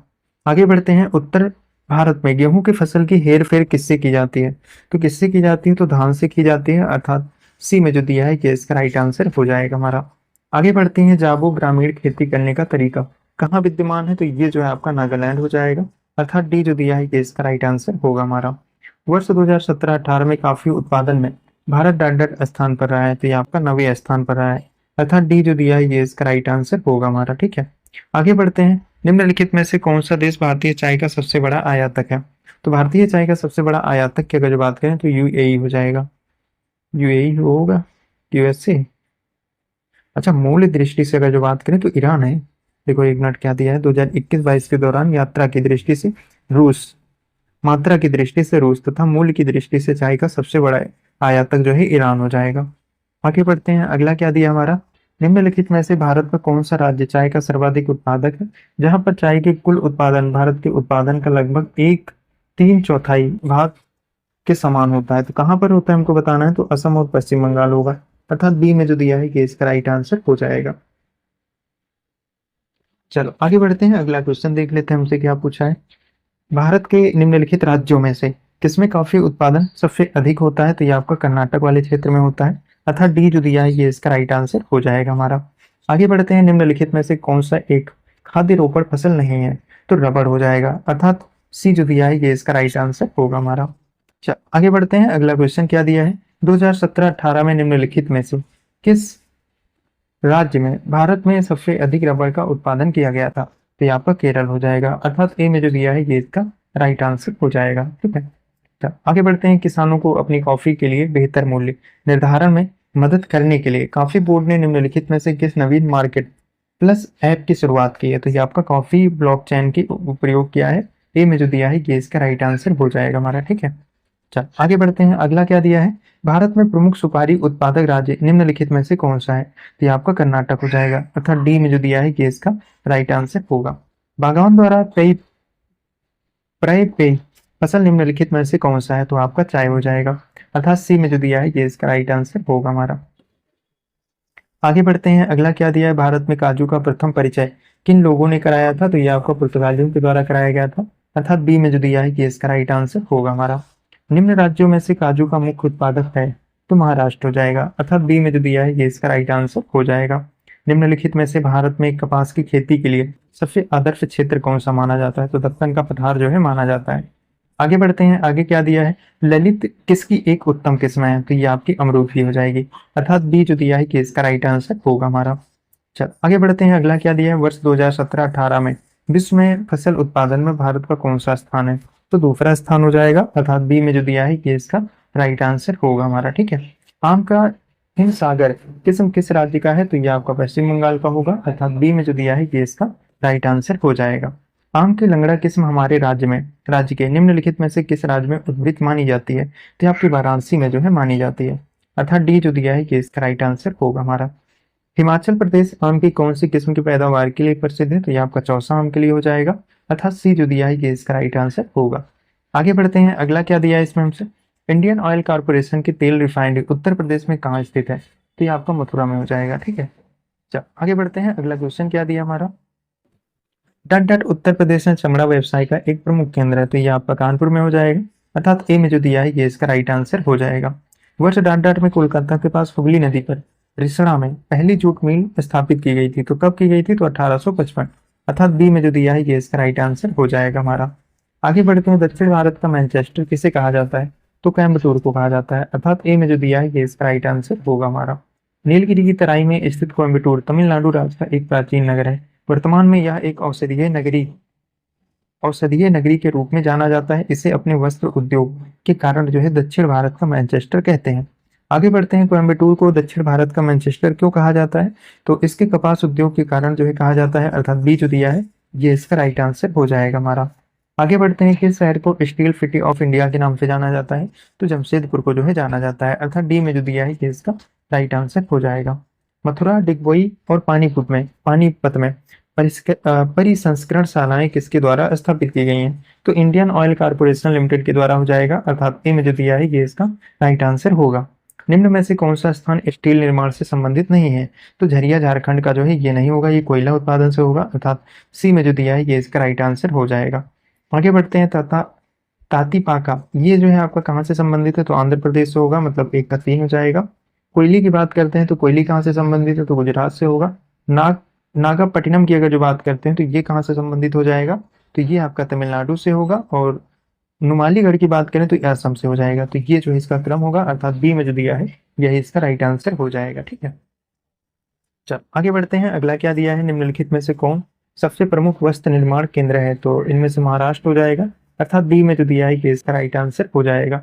टी बोर्ड ऑफ इंडिया का मुख्य कार्यालय कहाँ पर स्थित है?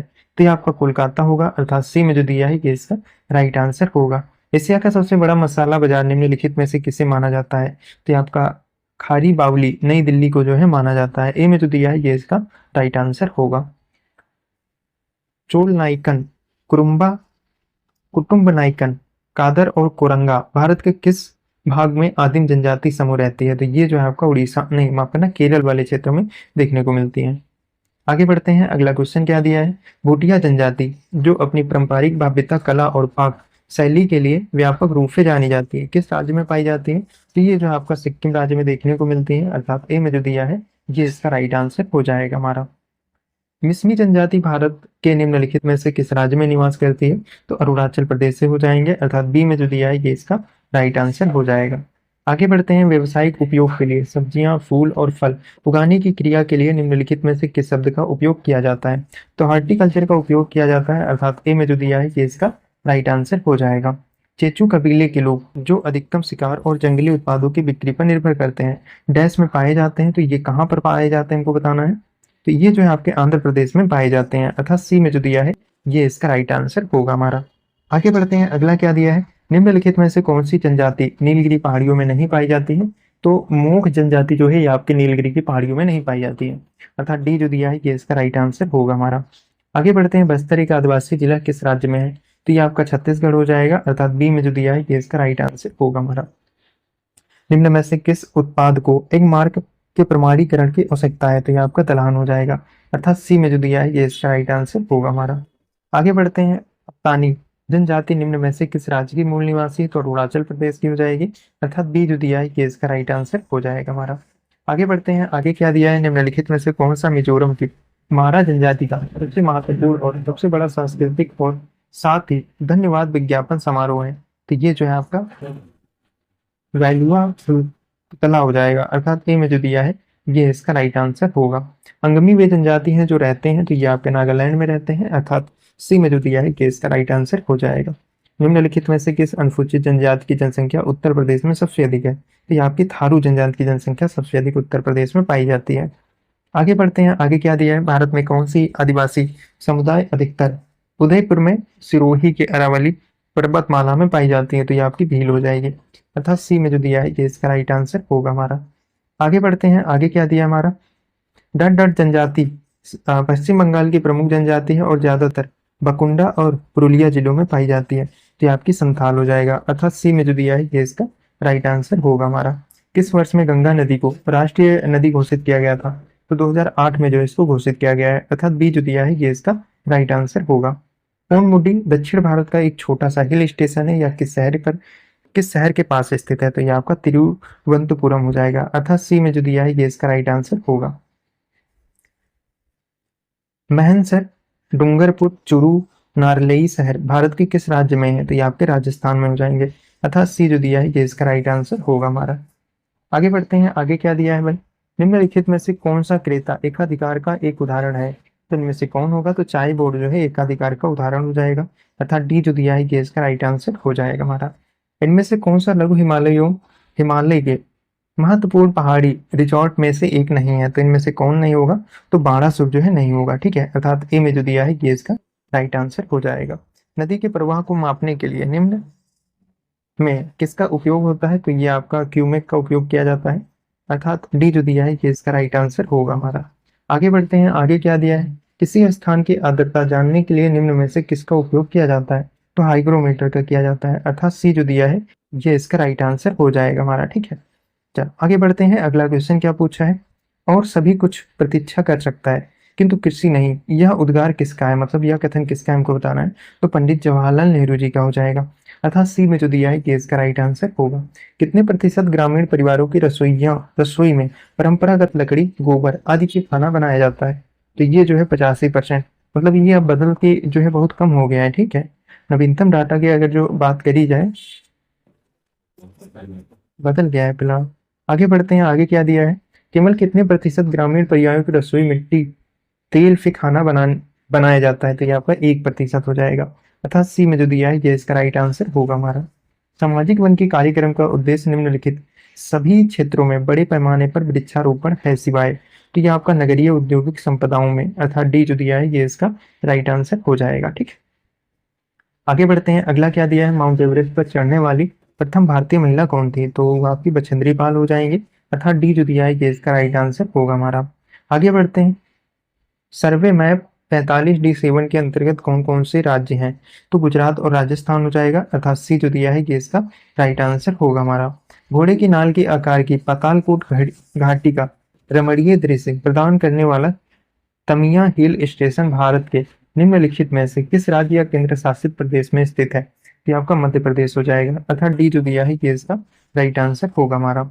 निम्नलिखित में से कौन सी संस्था भारत की समय संरक्षक है, अर्थात यह भारत की समय प्रणाली की निगरानी करती है। तो आपका जो है कौन हो जाएगा, CSIR NPL जो है हो जाएगा, ठीक है, अर्थात डी जो दिया है ये इसका राइट आंसर होगा, ठीक।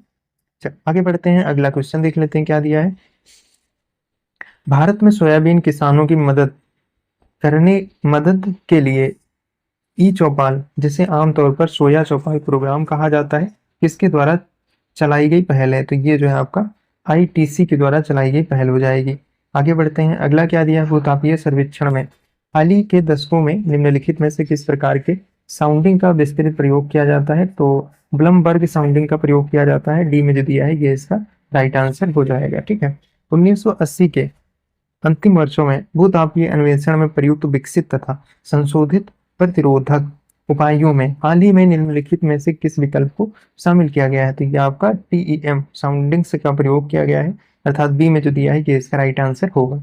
भारत का प्रसिद्ध स्वर्णिम चतुर्भुज सुपर हाईवे निम्नलिखित में से किस प्रमुख शहर में नहीं जोड़ता है? तो इनमें से कौन होगा? तो आपका हैदराबाद होगा, अर्थात बी जो दिया है ये इसका राइट आंसर हो जाएगा। ठीक, आगे बढ़ते हैं, आगे क्या दिया है? सबसे लंबा राष्ट्रीय राजमार्ग कौन सा है जो उत्तर प्रदेश से होकर गुजरता है? तो इनमें से कोई नहीं होगा। बात करी जाए उत्तर प्रदेश में सबसे अधिक लंबा राजकीय मार्ग कौन सा है? तो 27 EW हो जाएगा, जो उत्तर प्रदेश से होकर गुजरता है। यह भारत का सबसे लंबा राष्ट्रीय राजमार्ग जो है हो जाएगा। आगे बढ़ते हैं, आगे क्या दिया है? भारत का सबसे बड़ा tunnel aquarium aqua marine park कहाँ बनाया जाएगा? तो ये जो है आपका हैदराबाद हो जाएगा, अर्थात डी जो दिया है ये इसका राइट आंसर हो जाएगा। आगे बढ़ते हैं, दुनिया के पहले 200 मीटर लंबे बाबू क्रैश बैरियर का नाम क्या है, जिसे महाराष्ट्र में स्थापित किया गया है? तो बल बाहुबली हो जाएगा, अर्थात सी जो दिया है ये इसका राइट आंसर होगा हमारा। ठीक है, आगे बढ़ते हैं, सह्याद्री पर्वत श्रृंखला में स्थित लोकप्रिय पहाड़ी किले का नाम बताइए, जिसे माफ करना, दी ईगल्स नेस्ट के नाम से जाना जाता है। तो आपका तोरणा किला हो जाएगा, अर्थात डी जो दिया है कि इसका राइट आंसर होगा हमारा। काजीरंगा राष्ट्रीय उद्यान स्थित है, तो ये आपका असम होगा, अर्थात सी जो दिया है कि इसका राइट आंसर हो जाएगा हमारा। आगे बढ़ते हैं, आगे क्या दिया है? भरतपुर में स्थित पक्षी अभ्यारण्य का क्या नाम है? तो क्या होगा? केवलादेव घना राष्ट्रीय उद्यान होगा, अर्थात बी में जो दिया है ये इसका राइट आंसर होगा। नेमन वन्यजीव अभ्यारण्य भारत के निम्नलिखित में से किस राज्य या केंद्र शासित प्रदेश में स्थित है? तो ये जो है आपका सिक्किम में हो जाएगा, अर्थात सी में जो दिया है ये इसका राइट आंसर होगा हमारा। ठीक है, आगे बढ़ते हैं, सतमालिया हिरण अभ्यारण्य भारत के निम्नलिखित में से किस राज्य या केंद्र शासित प्रदेश में है? तो दादरा और नगर हवेली हो जाएगा, अर्थात ए में जो दिया है ये इसका राइट आंसर होगा। बांदीपुर राष्ट्रीय उद्यान कहाँ पर स्थित है? तो कर्नाटक होगा, अर्थात डी जो दिया है ये इसका राइट आंसर हो जाएगा। ठीक है, अब जो है हमारा अगला जो विषय होगा वो आपका विश्व का भूगोल होगा।